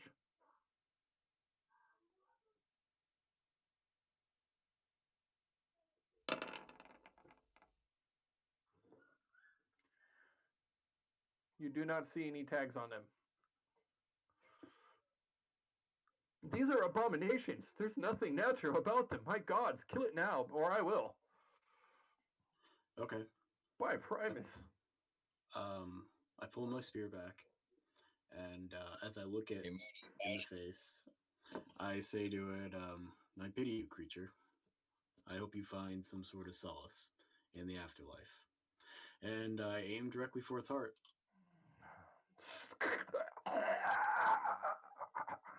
And its final breath escapes its lungs as it goes into death throes in its unconscious state. No, Mooney. No pity for that one. Send it back to the deepest, darkest depths of the abyss. Oh, an eternity of tortures. not justice enough. Let us move on. Put this behind us. What say you, friends? I take my rope. Turns around, starts moving forward in the direction he was going. Trudging through the snow, it's cold, and it does make it difficult to continue on. Within about 2 hours or so, the feelings of numbness in your fingertips starts to return, and you know that once again you're at risk of frostbite. However, upon the horizon, you see the thick cloud of black smoke of hundreds of rooftops burning dark coal in order to warm their homes. And that is when you begin to see the very first signs of civilization. And you enter the opening area of Hammer's Rest. Out here, you can see that they have beasts of burden with plows attached to them so that they can try to drive away the snow along the road from the previous storm. Just The laying net, down salt. yeah. No, they're not wasting their Got salt. that de-icer. No, salt is a rare commodity in these parts, and they would not waste their salt on this. But they do have plows There's pee on it. with enchanted blades. And so they try to plow away as much snow from the main roads as they can. You see that many of the people here are making the best of a difficult situation in this town. Sounds of laughter can be heard from the streets and from warm taverns that you pass. The very first building that you come across here is an inn of sorts, stables at the ready. What would you like to do? Where would you like to go? I think that the inn would be a fine place to start, as most welcomers will be there. So let us warm ourselves and introduce ourselves. I think I'm down to 10 silver after buying the hand axe and then breaking the handle and replacing. Okay. So you come to the inn. We're just gonna. Here you all are, moving your way into the town proper. The door opens up. You're greeted by a wave of warm air and a gust of wind that escapes the confines of this tavern, known only as the Farmer's Maiden. Fire if there's one. Multiple people turn to acknowledge the fact that these rarely seen and rarely talked of monstrous races from far off lands have just strolled through their doors. Even the halfling is a race that they rarely see in these parts. One of the patrons, possibly a person who works in the inn, approaches you. He has a pretty nice looking green tunic with some in Dragonsport it would have been more of the low class trim, but around in these parts it seems to be pretty normal. Uh, Probably some of the better trim on the tunic that you can see, as well as a very thick woolen cowl. He says, "Aye, greetings then. Welcome to the Farmer's Maiden. We've got seats by the fire. Make yourselves comfortable. What brings folks such as yourselves to the Hammer's Rest?" I pat Felix on the back and Ember and I say, "This one's you guys." I place down 2 silver and ask for a gallon of ale. Aye, 2 silver it is then. 1 gallon of our ale coming right up. We've got a red rye. Unfortunately, it was a poor harvest for the hops. I'm afraid that there are no hops in this rye, if that is important to you. But we have managed to add in a bitter of swamp mallow. Anything else for you, good sir? No, I'll take my drink and go find myself a warm place by the fire, hopefully. Stare off into it distantly. And so you sit. Well, will any of you be staying the night then? Well, Just standing in front of the fire, just hogging all the heat. Nakma, move your fat ass! I thought I will. He shakes his hair, everything, dirt and grossness just flies all over the place. Oh, what smells like broth? Sir, I'm gonna ask, please don't make a mess. This here is a civilized establishment. I don't know if they shake shit around where you come from, but here in Hammer's Rest, we do have standards of cleanliness. don't worry, don't worry. It won't happen again. We'll clean up after ourselves. Greetings. My name is Ember. So what was your name? Excellent to meet you, Ember. Fine day. I hope everything finds you well. Yes. What was your name, sir? Oh, I'm getting to it. I'm introducing myself. Formalities and such. Running a business. I happen to be your barkeep for the evening. You can call me simply Agni. Oh, well, greetings, Agni. Do you get much news from your western neighbors, from Fjolta or from Dragonport? We do indeed. And news is that for beastly such creatures, matching your description, happen to have helped with trouble back in Fjolta. Hopefully that rumor is true, although I had doubts to it myself, but here you are standing here in front of me. Yes, we're a strange group. We come from all around the world, as you can tell by our diversity. But it seems as though something, and I'd like to think my lord would have a part in it, but something has brought us from town to town where they need us the most. In Dragonsport, we avoided a calamity, and then in Fjolta, we stopped a plague. So here we are on our way to, I think we are going to the Thunder Fjord? Or where were we going? We were going to, Mooney, Travel to Mooney, Bladespire.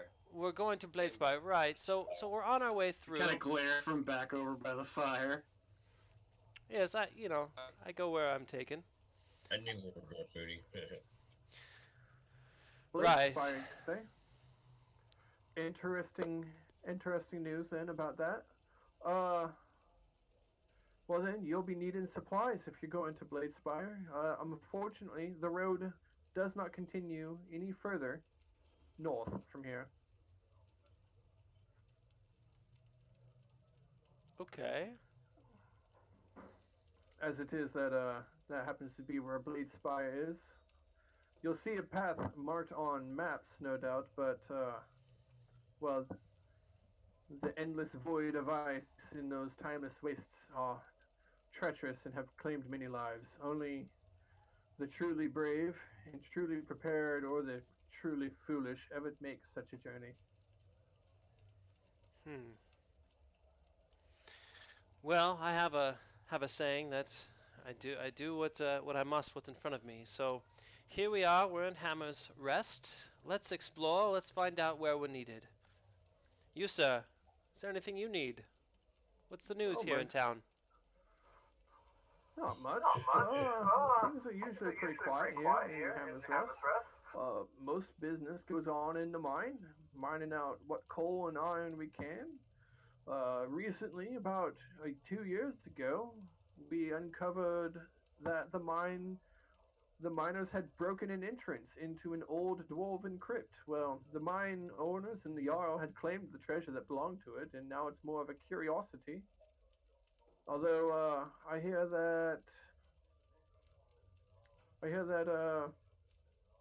there might be news of war to the east in Kelgora. But you said you're headed north, so Unfortunately, Hammer's Rest is a pretty quiet town. Minor folk here, Why mostly. is Kilgora at war? What? Why What's is that? Kilgora at war? You don't know. Well, Kelgora has been at war for over 200 years with the neighbors to the south. That would be Mabau and those dwarves. Well, sometimes news takes a while to get to the island of Mythios, where I come from. Indeed, it seems news must take several lifetimes. When you don't go off, you're not quite sure if this stuff is true or not. What a squabble. 200 years. Squabble. No, my friend, this is a war over the fortunes of magical currency. I had a friend who might have been interested in that. I don't doubt it. I don't doubt it. Perhaps he would have known something about it then. Hey, do you know about the hero from Dragons? The hero from Dragonsport. What now? Yeah, the guy who pushed a dude out of the way from a moving cart. The Jarl Ah, raised him all the way up to being general or something. no, yes, I had heard about that. A man who had been made into the leader of a raid. Word is that he's leading that raid now against the elves. Some sort of convoy of elven ships taking supplies to Kelgora. Interesting news that. How goes it? The raid? Ah, there's been no word of it since they had left. I suspect that they have not made it back yet. No doubt victorious when they do.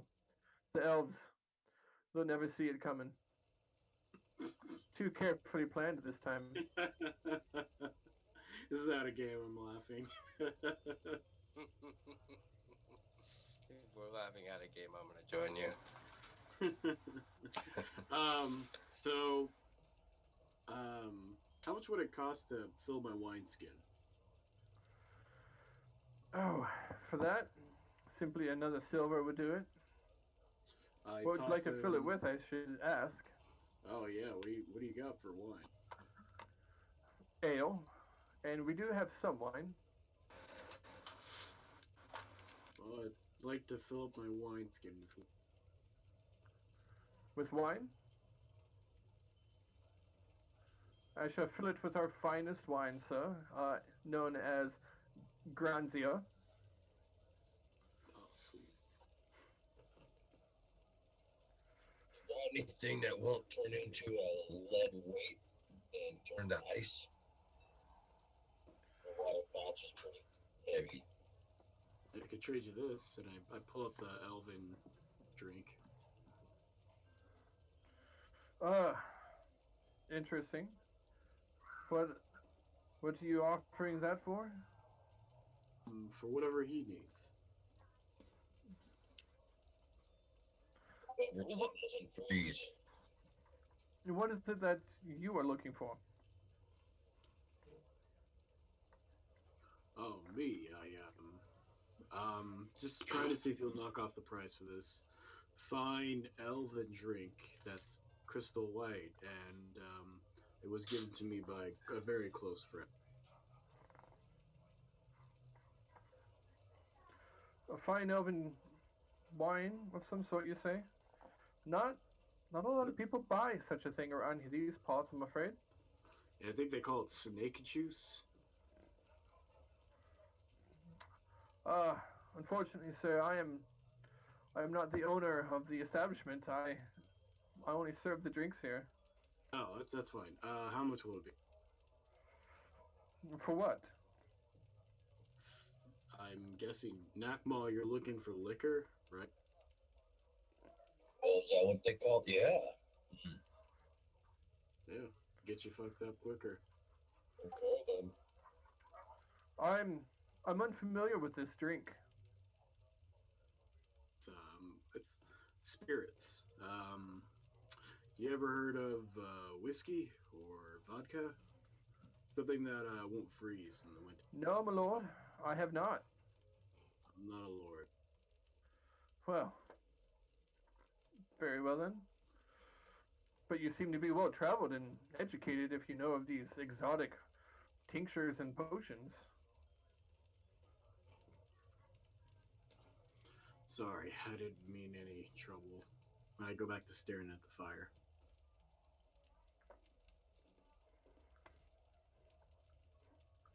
Is that all then? Food for you this evening? Lodging again? Anything? Well, we are new in town. Is there anywhere else that does lodging as well, or should we just book our rooms here and then explore a little more? There are a few different inns here in town that you could find, although I'm not one to suggest visiting any of those establishments. Of course, if you are looking for work, then you could see the Jarl. Also, the market square to the north is a good place to find whatever it is you might be looking for. Excellent. And then we'll do some exploring, and we'll be back after that when we need somewhere to sleep for the evening. Thank you so much for your hospitality. Certainly. As always, you're always welcome back at the Farmer's Maiden. So tell me, what is the Jarl's name here in Hammer's Rest? The Jarl here. He's different compared to the Jarls of the other holds, that is to say the least. His name is Oder the Stout. He's a half orc. The only half orc of all the Jarls. His mother was Jarl, and nobody knows what it was, but she fell for an orc, and, well, Oder has been the Jarl now for a good 8 years, since the death of his mother and father. Excellent. Then we shall go to meet this odor. Thank you for your information. Certainly, you'll be able to find Oder likely in the Iron Hall. It is just outside of Market Square. You can't miss it, and if you do miss it, it's because you're not looking, possibly blind. I don't know what your problem would be. I don't know how you could miss it. Well, usually they got signs and markers for towns. You guys got. Oh, it's custom in Fjorta. We use rune stones outside of buildings to announce who lives there, the history of the building. Out of game. Can I read those or no? No, Can any of us? no, they are written in a dialect. Well, you might be able to. They are written in a dialect that is pretty close to Dwarven. If you can Nope. read Dwarven, then you can make an intelligence or an insight check to try to decipher what it says. They're kind of cryptic, sort of like symbols mostly. It's like this crude symbol of like a dwarf with like a really big axe. No, not really so much. That would be a little bit more hieroglyphic. We're talking about something a little more like, Sanskrit. Like runes. yeah, well, it's a rune stone. Yeah. So, I'm gonna. What's the symbol for the Jarl in this town? Rune. Um, the symbol for the Jarl. Oh. Runes are symbols. Why do you gotta correct them like that, Bart? Do you mean his heraldry? Well, it's Yes. Alder's heraldry is a red banner with 2 black fangs.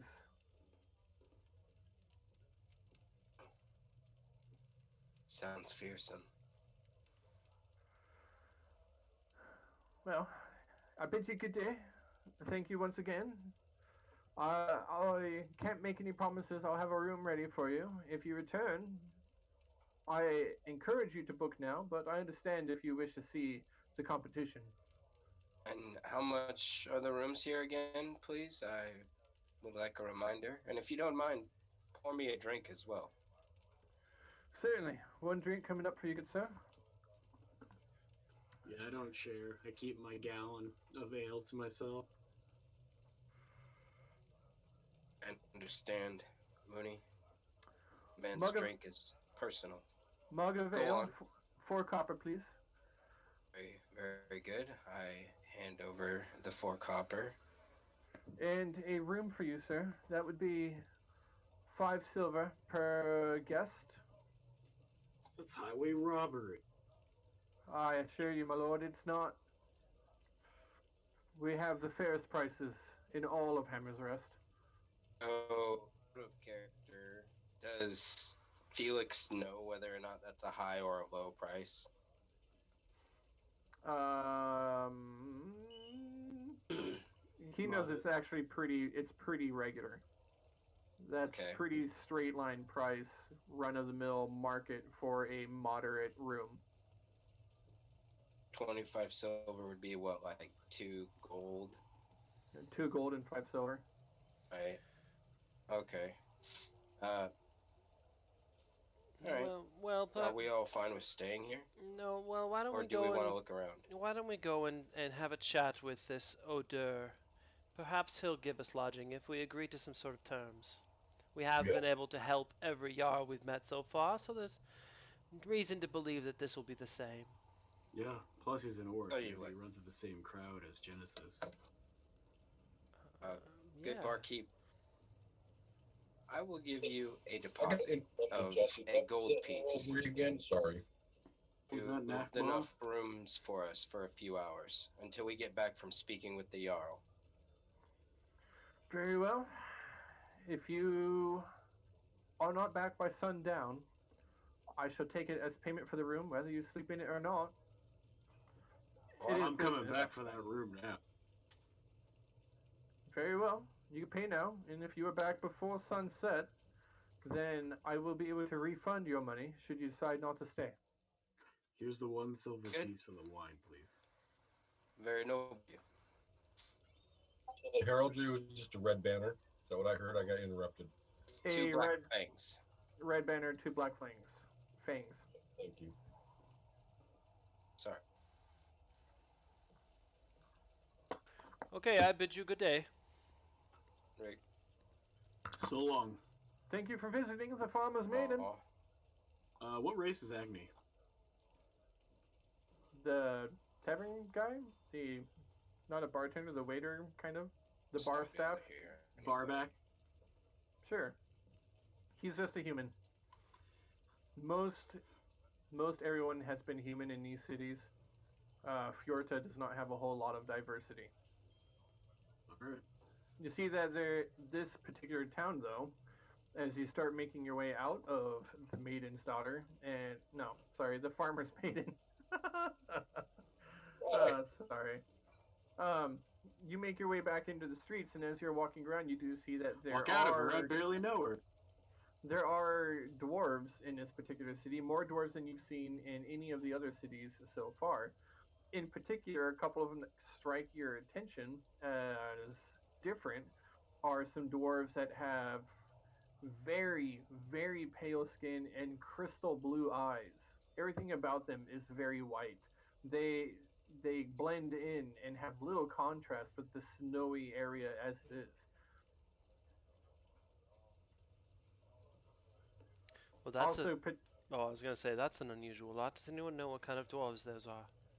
the other peculiar thing about these dwarves is that they do not grow their beards long like most other dwarves. Instead, they keep them shorter, much like the beard styles of men from the south. Ember, what do your turtle eyes see? Oh, I see a lot of pale dwarves that I haven't seen anywhere else. But they probably match the snow. Does anyone know if they're a particular style or a race of sub-race of dwarf that I've never seen one before? Albinos? Hey, these are the frost dwarves of the north that have the sleds. Oh, we did hear about those sled, but they don't use wolves. What did they use? Was it dire wolves? Something like that. Yes, you're right. We did hear about them. Some large dog. Well, Mooney, perhaps we can find more transport with talking through these dwarves. But let's go meet this Jarl first. That's a good idea. I am all for meeting the Jarl.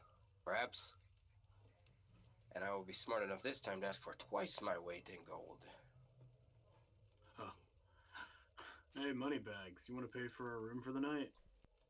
Just did, my friend Mooney. What did you think that exchange was? I handed him a gold piece to hold our rooms until we come back for them, unless we find better lodging. Oh And then my he God. offered a refund.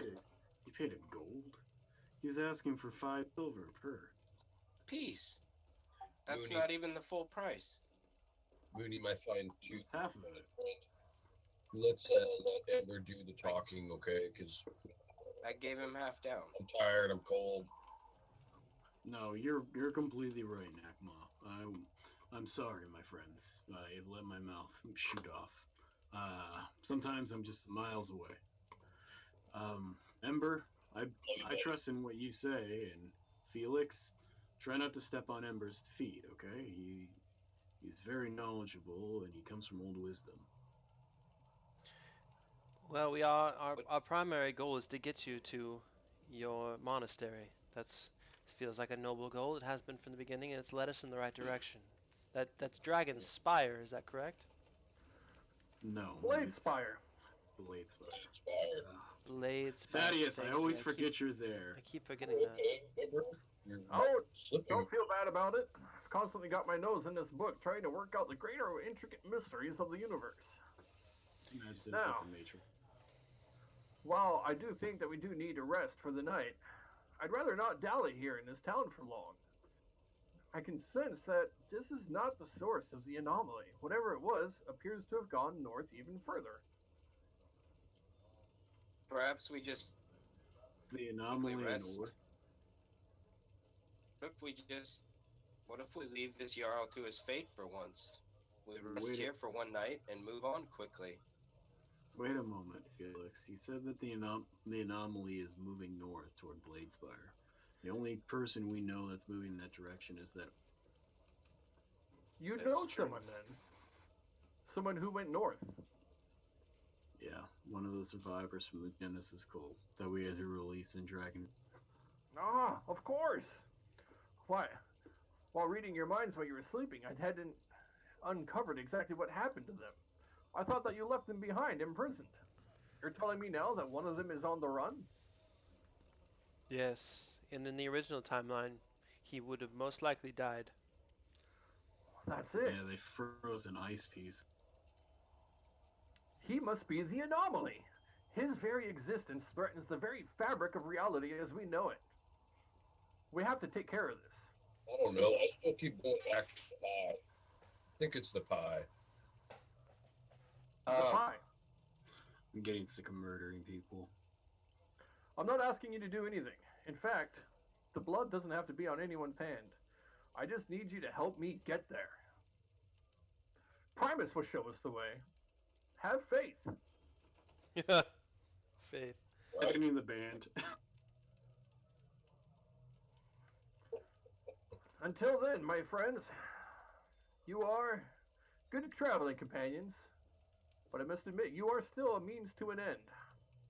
If we dally in this town, I shall linger with you a moment, but I am eager to move on. So I- how about this plan? Do I Ember, see any of these pale dwarves nearby? There are several that are moving about the streets. Okay. Hey Nakma, can you do me a favor and just stay behind me and don't say anything for a moment? And I'd like to walk we'll over. wait back here. I'd like to walk over towards a group of those pale dwarves. There are two who are discussing something in sort of an unusual dialect of Dwarven that you've never heard. And they're very animated about what they're doing. Their hands are up in the air, moving side to side, very frantic, like they're trying to work out something. It appears to be a heated discussion. And they see you approaching, and then they stop. They kind of look at you, look back at each other a little bit, making eye contact, and then cross their arms in a standoffish way and eye you up and down as you approach. Yes. Greetings, friends. I understand your apprehension. I have been told that your particular group have been known to transport onto roads where no one else can go, and we have a noble quest that leads us north, but there's no road. Perhaps you can help us. They kind of look you again up and down a little bit, and one of them looks back to the other and says, "Honestly, for toy, I can tell you something. Get this in. What's the case? You can move. Fine. Oh, got lie there." He looks back at you.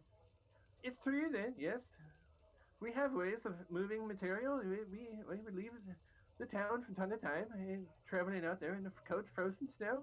I I know, friend. I must say that your timing is most ill. Not ill, but we oversee parts of the mine here in Hammer's Rest.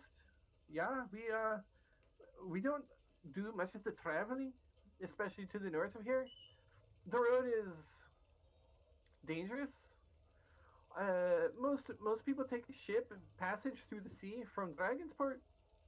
You sure you wish to go north? Yes, our quest has us following someone who's traveling in that direction, and they most likely did not stop here. The next town up to the northeast is Boro, I believe. Ah, do you know what you're getting yourself into there? Do you know what it is up there in the cold north? That I don't think you're prepared there for it, laddie. Yeah, no, definitely not prepared, not at all. That's why we're here. That's why we're seeking help. As I figured I would come and speak with you. The name is Kalinok. I I have a friend here in town that she could speak to. Uh, he could get you all situated, geared up for such a trek, if you got the coin. Fantastic. What was their name and where can I find them? You've been very helpful. Thank you. Oh, it's just one of the regular old human lads here in town. You'll know him by the name of Ingimar. Runs a general store not too far from here. Actually, just right outside of the Jarl's Iron Hall, not too far. You'll see it to the right of the frozen fountain. Excellent. Thank you so much for your help. I warn you though, it's dangerous rude up there. Yes, it's been dangerous everywhere we go. Agapele should be with you, fine sir. Have a good day. Good day to you, and oh, good luck. Indeed. All right, thank you, Nakma. That was helpful. Okay, guys, let's if we do wish to proceed, we have to stop by a general store. Ingi Mar is the owner of that establishment, and they have been known to sell equipment to travel north.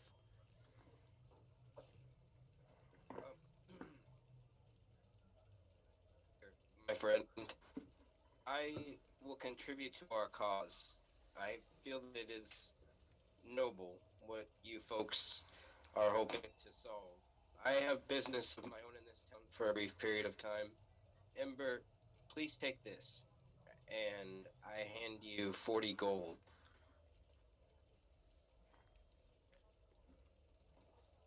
And use it to buy as many supplies as you can for the journey forward. Will do. Good luck, and I'm sure you can just fly up and see us wherever we are. If I do not find you all, I will return to the inn at dusk to either secure our rooms or secure my deposit. Outstanding. Thank you. Good luck. Okay. All right then. I head, Oh, I go head ahead. off. No, I head off. I'll tell you what I'm doing in a minute. Okay. So, looks like it's the four of us then. Should we meet the y'all first or go to this general store and find out how much this is going to cost us? Let's go to the Jarl. Maybe you'll be able to get us a discount, Yes. or maybe you'll fund our trip for free. Yes. Yeah, piggyback on our quest. That's a great idea. Let's go. You proceed down the road into the Sorry, cold air of the afternoon, making your way to the market. It is bustling at this time of day as people are out there selling bits and pieces of goods that have moved through, large containers of coal for people's homes, forging. There is smoke rising up everywhere, and the most iconic part of the market square here is a large, singular rounded tower of stone rising up taller than any other building that you can see in Hammer's Rest. Indeed, this one single tower is massive in its height. Flying from the top of it is a great red pennant. On the pennant, you can't really make out the design, though you suspect that it might be two black fangs, the Jarl's banner.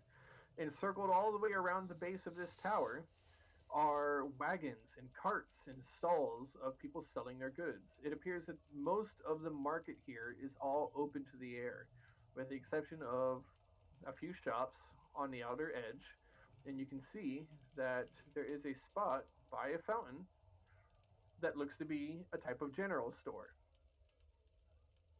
However, the Iron Hall with the Jarl is most obvious up a bit of a hill between wooden palisades and wooden towers manned by guardsmen in bright chainmail with red tabards.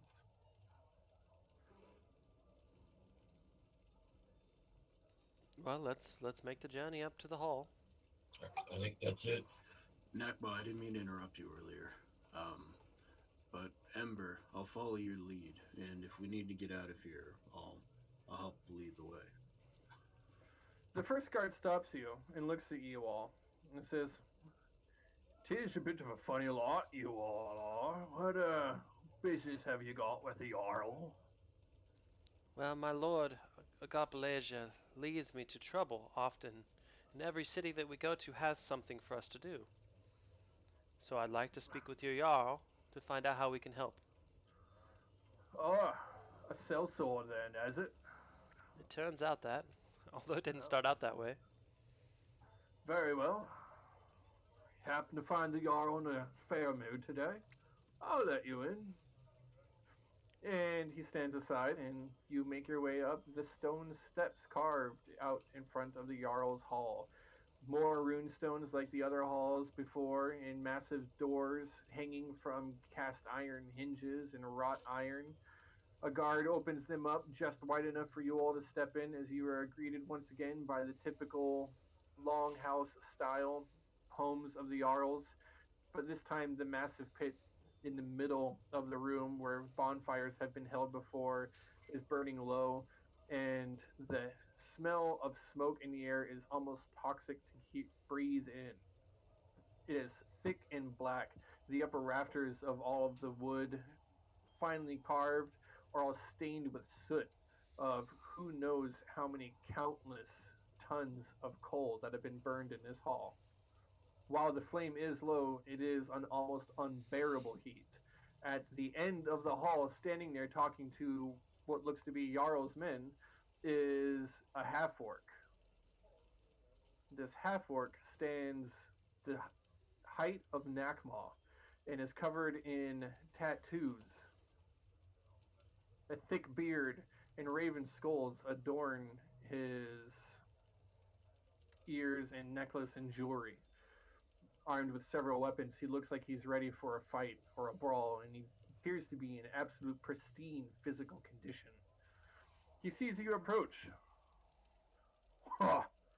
What is this then that comes through my doors? Speak your names so that we might be known to each other." Yes, well met. My name is Ember, a priest of Gapalaisia. Hmm. "I am Arthur the Stout." A bit of a jest. A surname given to me as, well, as you can see, I am not stout. It is a pleasure to meet you then, young Ember, and I welcome you to my hall. Thank you. What business? I was gonna say my quiet friends behind me here. One is named Mooney, and the other Nakma. Indeed, you fit the description of travelers from the south. I had scarcely believed the tales of those who had ended a plague upon Fjorda. Is it true?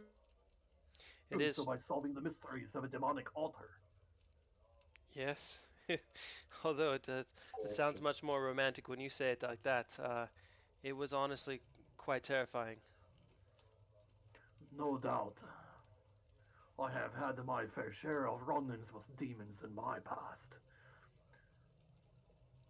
So, and here you are. Yeah. Although, I'm not sure why you have graced me with your presence. Well, let me speak plainly.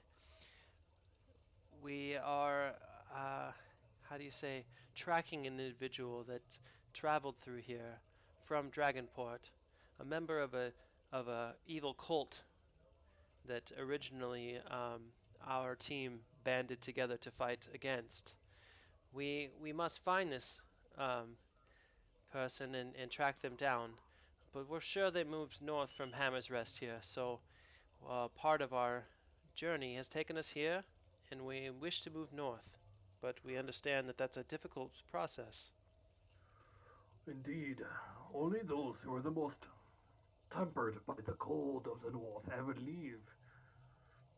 It is foolish of you to try. Although, the journey is made by many. No doubt you'll be buying supplies then, for you look ill-equipped to me. Yeah, yes, absolutely. That's part of the reason we're here.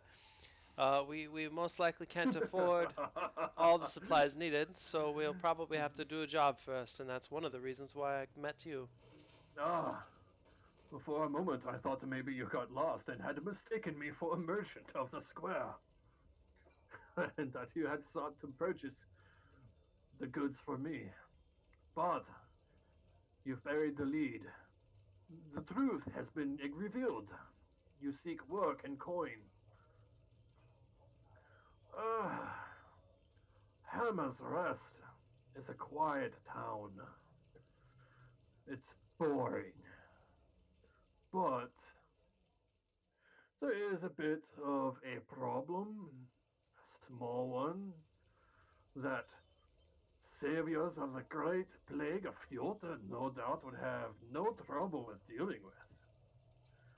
The miners, their helpers in the mine, have grown a bit upstartish. They don't want to work for free anymore. They don't know their place. A thrall does not get to demand payment. A thrall works hard and is given food and shelter, while the thralls of the mine have revolted. I was organizing a band of my own men to go in and put down the leader of their uprising. No doubt with their leader quelled, the rest of them would fall in line. Perhaps if you could go in and handle this, I could reward you. However, thralls' lives are valuable. I'm afraid if any of them are killed other than their leader, whose head belongs on a pike, I'm going to have to charge you. Do you think you can handle that? Well, we are not assassins, fine sir, but I may be able to come to a equitable diplomatic solution, if that would be something that you could accept. Assassins. Never have I ever in my days heard of people sending assassins after kobolds.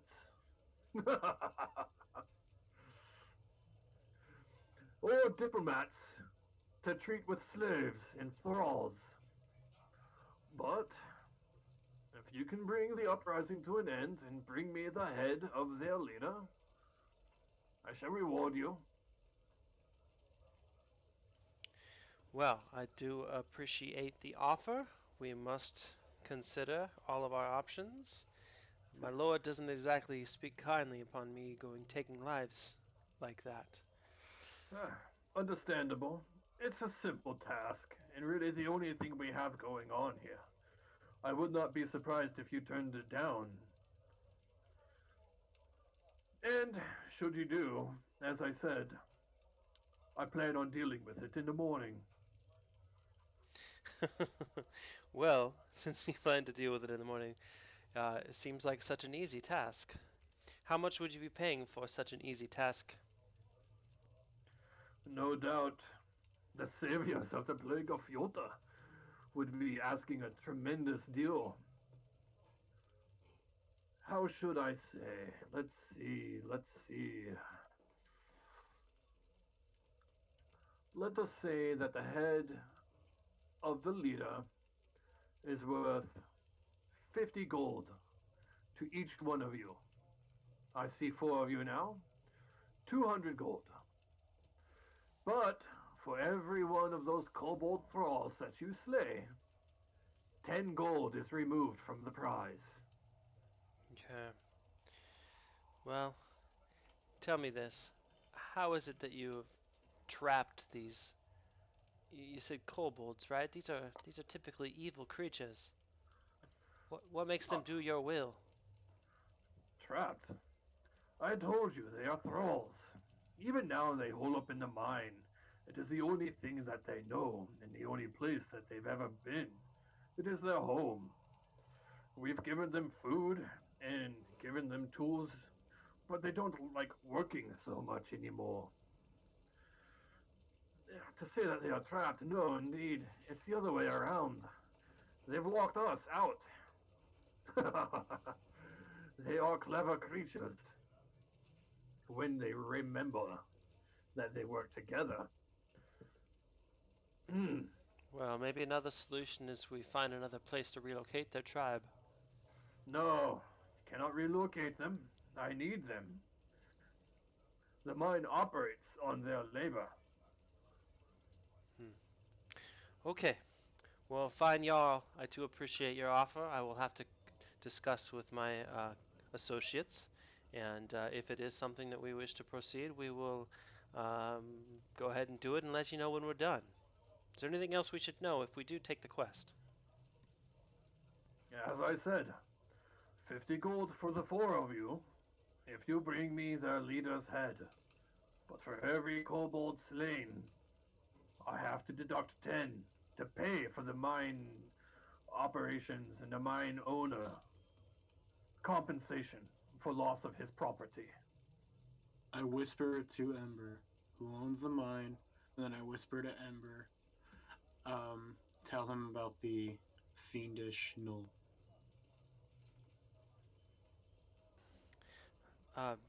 Yes, I will. Thank you. I turn back to Oder. Yes, my associate wanted me to remind you, or at least mention, that we had been attacked by 2 gnolls on the way here. Is perhaps their interference with your travel a problem that we could deal with? Gnolls plague the woods outside of Hammer's Rest. They are a nuisance. I send the Jarl's men into the woods to hunt for them from time to time. They make for good sport. Okay, Try to indeed. keep their numbers down low. I thank you for your contribution to keeping my land safe, Indeed.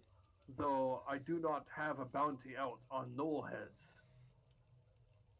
And last, before we go, who is the owner of this mine? Perhaps we could speak with him. Indeed, the owner of the mine owns the largest house just outside of the mine. Go knock on the door, speak with him if you may, if you are so inclined. You will know him by Nod. I understand that my way of speaking might be a bit difficult for you to understand. Nod is Knud. Okay. Thank you and well met. I hope you have a great day. And you too, heroes of Yota. I am glad we have not met in worse times, though I'm sure your coin purse says otherwise.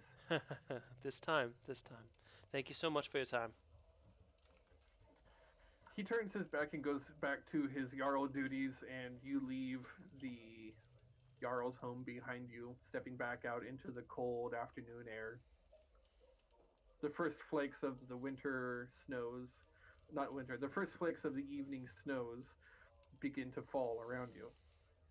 Well, now, friends, we haven't really gone down the line and figured out what kind of things we'd be willing to do for coin to complete this quest. But I'm not sure. I'm not sure if going in and killing is something I'm comfortable with. But I have heard that these kobolds, they're quite evil little creatures. I've heard they can be amicable. And what say you? We didn't ask or find out why they stopped working. He Yeah. said that they're slaves, basically. You did. Right, but they said they didn't want to anymore. But perhaps if we go down and speak with them, we could find out why. I think we should check with the owner of the mine first.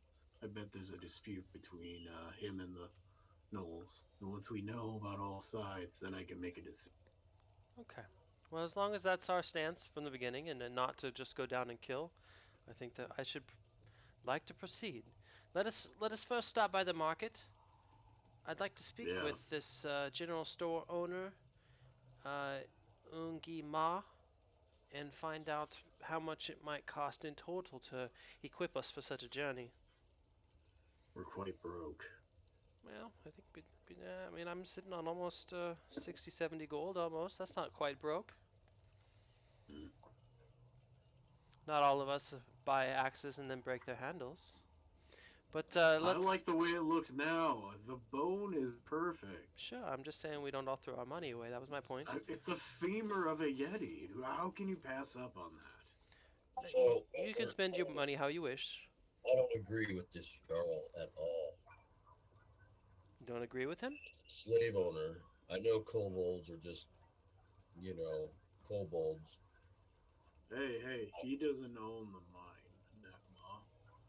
That They're the person slaves. who lives nearby it. He doesn't own any slaves either. We haven't seen that. But I agree with you.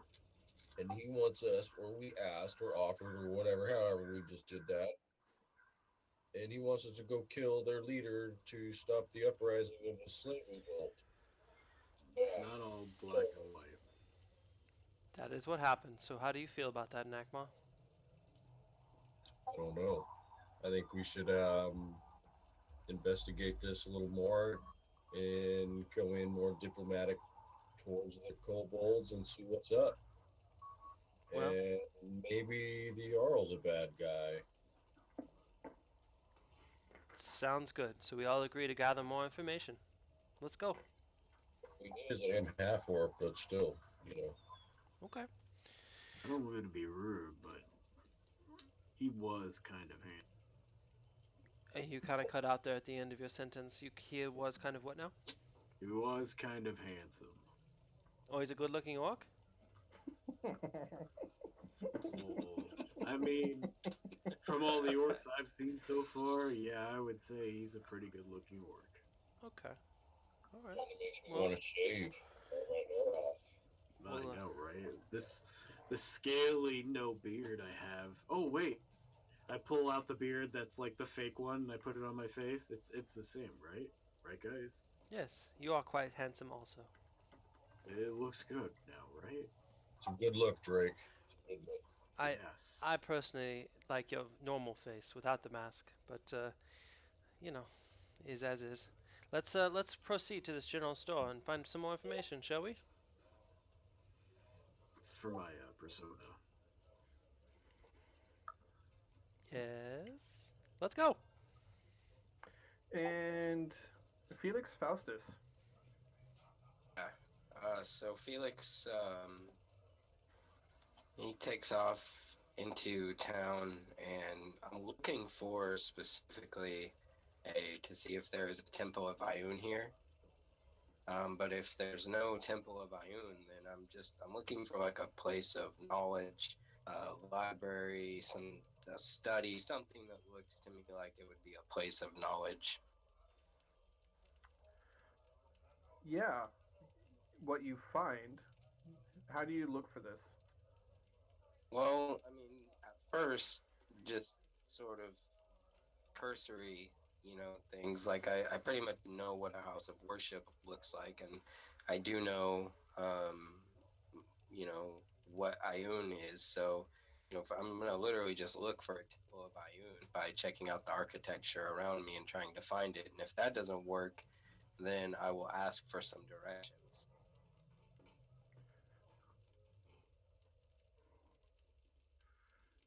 As you travel around from place to place, looking, shopping, not shopping, traveling around looking from place to place, taking in the sights and sounds, you do not read any kind of dwarven, correct? I don't believe so. No, I don't. So, reading things is impossible for you upon the rune stones outside of these places, but you do stumble across something that catches your attention, and that is right. Let's go right here. Here. Oh, look, it's a square. I didn't want a square. Dang it. Can I move my square? Yeah. Okay, there we go. Perfect. Um, it takes you to this area. You happen to be looking for a building, and that's where you went wrong. And as that is, you realize as you're stumbling around the back alleys and you find a guy who looks to be a druid of some sort, and you follow him, trail him to see where he goes, a scholarly type of druid, that you realize that he goes to a grove of trees, large circle of ancient trees, and upon these trees are etched runes of the people of the north, as well as hanging effigies and totems of all sorts of different types. And massive stones stand in a circle amongst these trees as well. And you see that the people of the north, it dawns on you, all their writing has been on stone. Of course, they would be keeping their history and their collective knowledge carved on stone as well. They Of probably course. have almost no use for a book, and think that writing your knowledge of your people upon something so limited and so easily to burn away, they probably view it as foolish. Oh yeah, that does make sense. So, with that being the case, I will approach. You said there's a druid in the grove. There are several druids here now as you Several approach from the druids. outside. We'll approach these druids and greet them in common. Well met, my friends of Fiorta and the forest. My name is Felix Faustus. How do you all fare on this fine day? Oh, oh my. You're a very large talking bird. Welcome then to the grove of of Hammer's Rest. You are quite remarkable. Felix Faustus, you said your name was? Right? That's what they call me, anyways, because that is my name. And I've actually come for a specific purpose. To whom do I have the pleasure of speaking? My name is Tregiv. I I am the head druid here of the grove, and I welcome you, Felix. Well, Excellent. how can I help you? Perhaps some tea. I have something I'd like to discuss with you, and it may take more than just a moment. May I call you Trig? Trig is fine. Yes. Very well. Uh, tea. Yes. I well, tea for us is typically medicinal. Do you need medicine? I was just thinking a warm drink, but if you Oh, don't have anything handy, that's fine. no. Warm drink it is. Bring out the wassail. And one of the druids from the back lifts up a hot black kettle off of a small fire that was burning in a brazier and pours this carefully with large mitts into waiting iron cups and brings it over. It's a black liquid. And at first you're cautious, but as he brings it over, you smell clove, you smell cinnamon, you smell citrus, and you smell wine. Mm, What's wassail between friends? of course, let us share a cup then, and perhaps you may illuminate me on a piece of knowledge that I seek. You Oh, see, ago, members of my race came through this area, or at least I fear that they did, on a mission. They were seeking to eliminate a threat, a deadly alliance between gargoyles and some other race. My people were not able to find that out. In fact, that is what my companions went off seeking. I am wondering if you or your people may know something of this. How long ago did you say that this happened? Nearly a decade or more. Perhaps, I, yes, just over a decade. I, uh, if they had come through, they did not stop to speak with me, but tales of strange people who come through typically linger for a while. They might not have gathered the attention of the Druids here at the Grove, but have you tried asking about in the taverns? The tavern keeps, would remember, unusual folks such as yourself stopping by. And what of rumors of gargoyles in this area? Do you have any knowledge of this? Gargoyles here in these parts, I can say no, not much of a problem. Perhaps much further to the north, there's mountain ranges of terrible creatures. It is said, why, I've heard tale of a place that has been afflicted by the sickness of the great green moon Elibor, in that it has turned the very rock in these places into monstrosities. I know not if these gargoyles had sought an alliance, or perhaps they sought to wield the power of the far realm themselves for whatever nefarious purposes it could have been. But perhaps you should seek out Mount Cain. Pain. Very well. Do you know whereabouts Mount Cain is located? My friends and I currently travel to Bladespire. Is that in any way related geographically to Bladespire's location? Oh, it is a journey and a half, indeed. Uh, did the map pop up for you? Yep. Yeah, it did. Yep. Oh, hey, cool. Okay, I can confirm Awesome. that on my phone. Um, he shows you a carving on stone, and on this particular carving, if you look to the far, ah, crap. uh, retcon. Sorry. Okay. Yes, and Um, my apologies. I got the name wrong. You're looking for a place far to the north, as I said. Mount Cain is in Mabau. Mount Sorgoth is a place that is infected with nightmarish far realm taint from Alibar.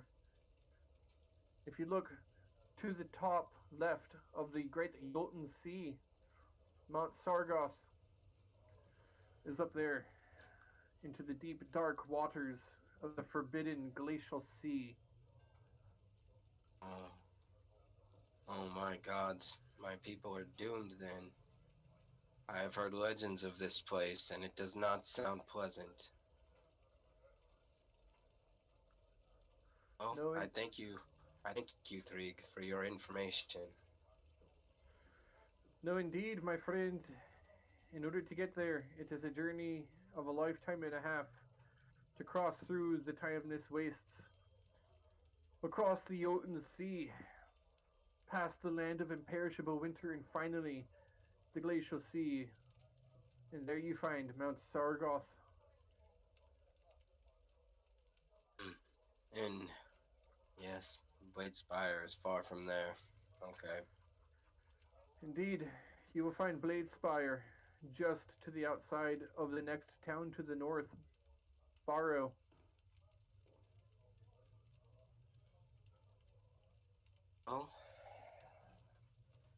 once again, I thank you, and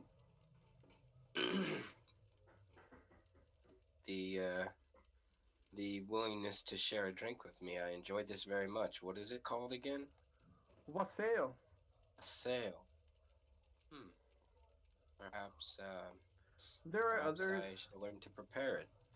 There are some in other lands who pronounce it wassail, but here in the north, we've always found that a bit too odd.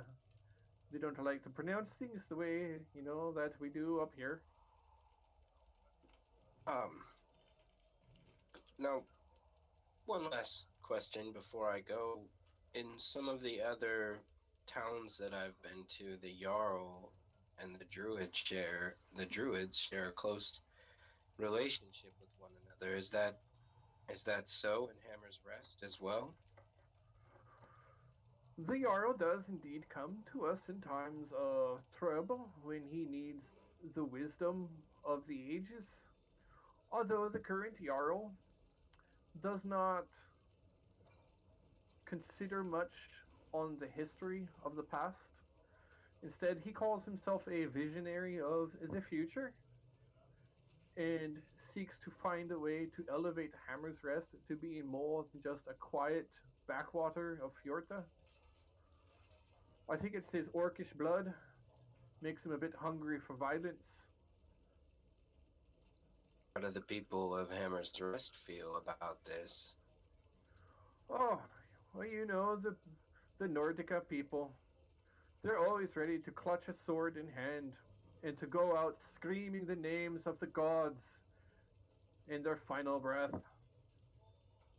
They revere their orcish Jarl then, do they?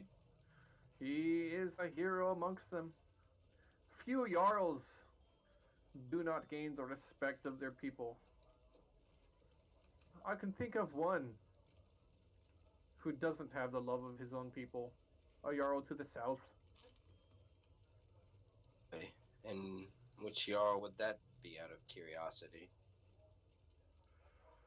Well, let's just take a look here at what we've got. I have another map here etched on a stone. Doo-doo-doo-doo-doo-doo. Pulls out this other rock. Dragging We a get massive, dragging a massive boulder behind us. Like, I think this is the one. You should see the bathroom key. All right, let me see here. I believe it. I believe it is the Jarl of Krakenfell. Believe it or not. Let's go. Krakenfell. Yes, indeed. Okay, let's see. Krakenfell. Yes, indeed. Krakenfell.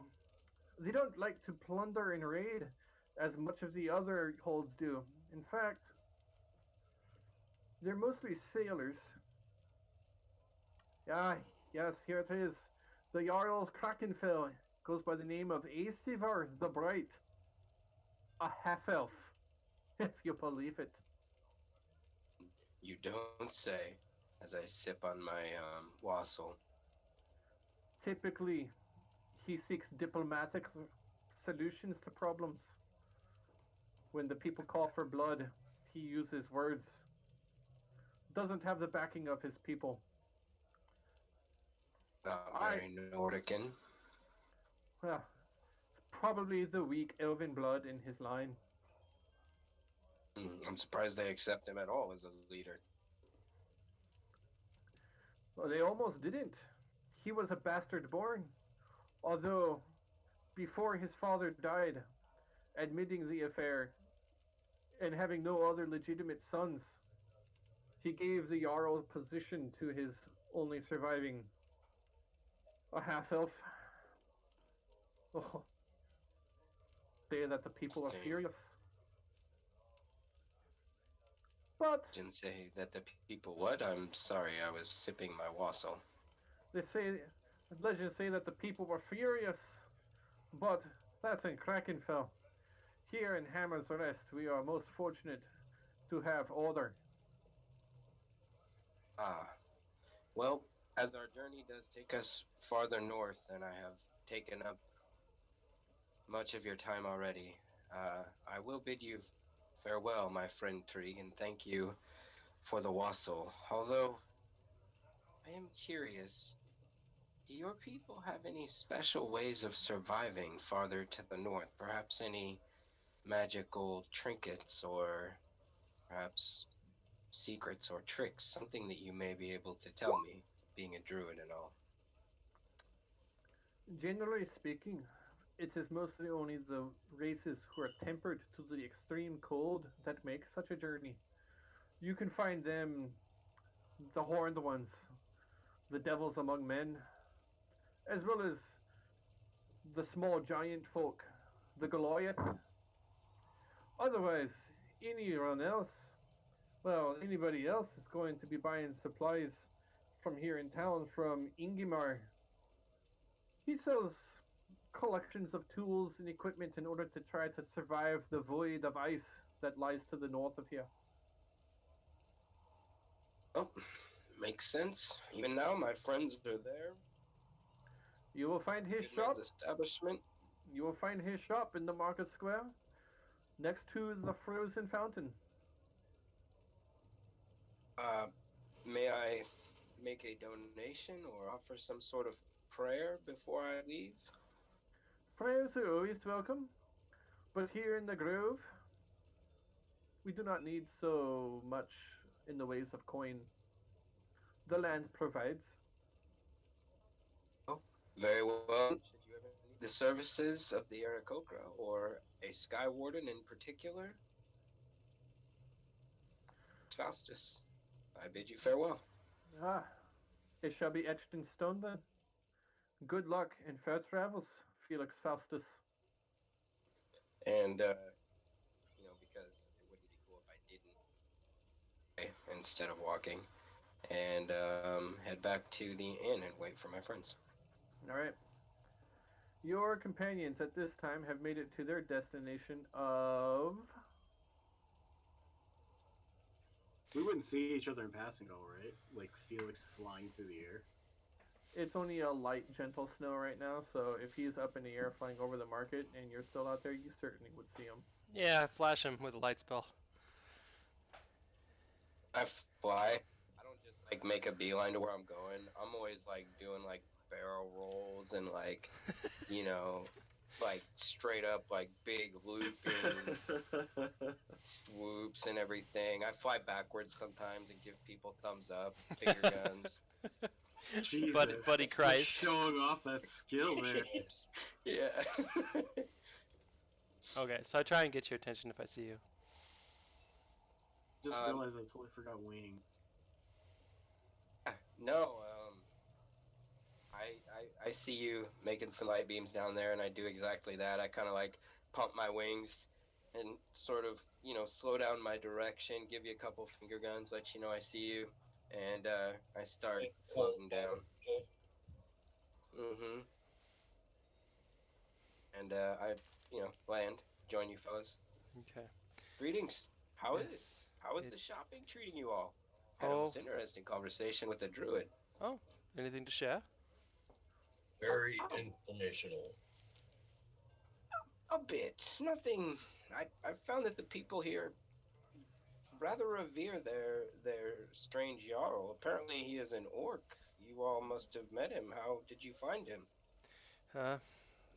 Like most orcs, all about strength and honor. He's handsome. Apparently, Really? Mooney's quite stricken. I'm not stricken. I'm just calling it as I see it. He's pretty good looking. Handsome. Though we are, how do I say, we've been offered a quest. Would you like to hear it? I'm actually curious as to what you would suggest. Okay. What does he? Is there a maiden trapped in a tower? Perhaps No, we can nothing- rescue her. Or, Nothing quite so noble, actually. What is it? So the town, Some children? the town's mine is actually home to a tribe of kobold. Do you know much about them? Oh, Oh, yes, they are some grubby little creatures that prefer caves and to gather in groups. They're generally harmless unless you have something they want or you Yes. threaten something they have. So, That's about all I would know as well. you would you like to make? Are you saying what Felix says, or would you like to make a history check to see what else might know about kobolds? Wouldn't mind making a history check to see what else I may know about kobolds. Okay. Can I do that too with advantage? Why would you have advantage? I was raised by lizard folk before they abandoned me. Not the same.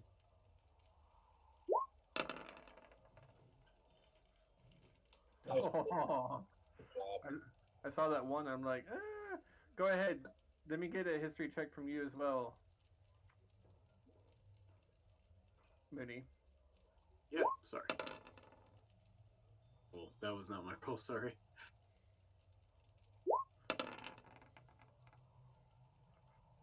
All right, makes sense. You guys, Ember and Mooney, do not know a lot about kobolds. They just aren't very common from where you come from. There's no kobolds in the Feywild, and Ember, Yeah, there's that's true. no kobolds in your home whatsoever. Nor are there many kobolds on the open sea. But Felix, being a little traveled, you know a couple things about kobolds. Generally, everything that you just said is true about kobolds. They're mostly harmless. However, most major cities actually keep warrens of kobolds in their cities as a form of pest control because the kobolds will scour the sewers and the underbelly of cities of unwanted pests and creatures that come in that are more dangerous, and they feed on them. They're kind of the garbage service of pests and vermin. But The alpha pest. yeah, Okay. but kobolds generally keep to themselves and don't bother a lot of people, with the exception of gnomes. They hate gnomes. Hmm. There's a weird thing. But they don't go out of their way to attack gnomes or kill gnomes. Instead, they use their unusual trickery and cunning to build traps to humiliate gnomes. They, kobolds are the bully who sneaks up and ties your shoes together when you're not looking and then makes you run after them as they steal your cat. So, but Okay. the other thing though about kobolds is that not only are they encouraged in cities to live underneath, but they also usually do so by a deal. In fact, most sewer systems in large major cities are built by kobolds, and that many kobold warrens have been a key element to city infrastructure if they have an operating sewer system. So, okay, I think I see what may be going on here, but uh, back in character, Ember, what's happening with these kobolds? Like I said, they generally keep to themselves and are willing participants in a city's infrastructure. What's the deal? What does the Jarl suggest? Yes, well, the Jarl, Udar, he said that they refuse to continue to do their work, and that he requests us to behead their leader and bring it back to him. And on top of that, for every kobold besides the leader that we slay, he's going to knock $10 off of our profit. What say you this idea? What we've all discussed this privately. I'm actually curious to see what your first impressions is. Oh, Felix's eyes narrow. You know, kobolds, they they wouldn't they wouldn't rebel like this unless something was wrong. There must be some issue. They're perhaps being mistreated, or maybe they are afraid of something and they are fearful of performing their job. But Hmm. I to behead a leader of a bold rebellion seems strange to me. It's not typically the way these situations are handled. Okay. So yeah, you wish to gather more information. That's essentially what we all came to as well. So here we're going to follow up on two leads, and then we're going to discuss what we do from there. First lead is the general store. I wish to figure out how much total coin it will cost us to gather resources for travel north, and then after that we gathered information on the owner. His name is Nud or Nod, and he lives by a large house by the mine. I wish to go speak with him to gather more information about this deal. Me too. Right. I will accompany you all to this general store then, and we will see if perhaps we need this Jarl's coin or not. Excellent. Would you like? If we do not, sorry. Would you like this money back? Here, and I pass you back the 40 gold you gave me. All right. Well, just know that if we need it, we have it. Excellent. Let's travel then to this general store. It's right there. Hey, look, we walk right in. There it is. And you step in, you see that there is a large, burly Nord there. Not a Nord, large, dang it, burly Nordica human. Tight tunic, massive black beard hanging down, and he appears to be using a large piece of bread to scoop up the remnants of his dinner out of a wooden bowl. He sees you come in, has a kind of a funny shaped hat that looks like it would be almost like a nightcap of sort, or like a modern day Santa Claus style hat without the little without the ball on the end. However, it's green, and he keeps it flopped over slightly to the left and hangs down by his left ear.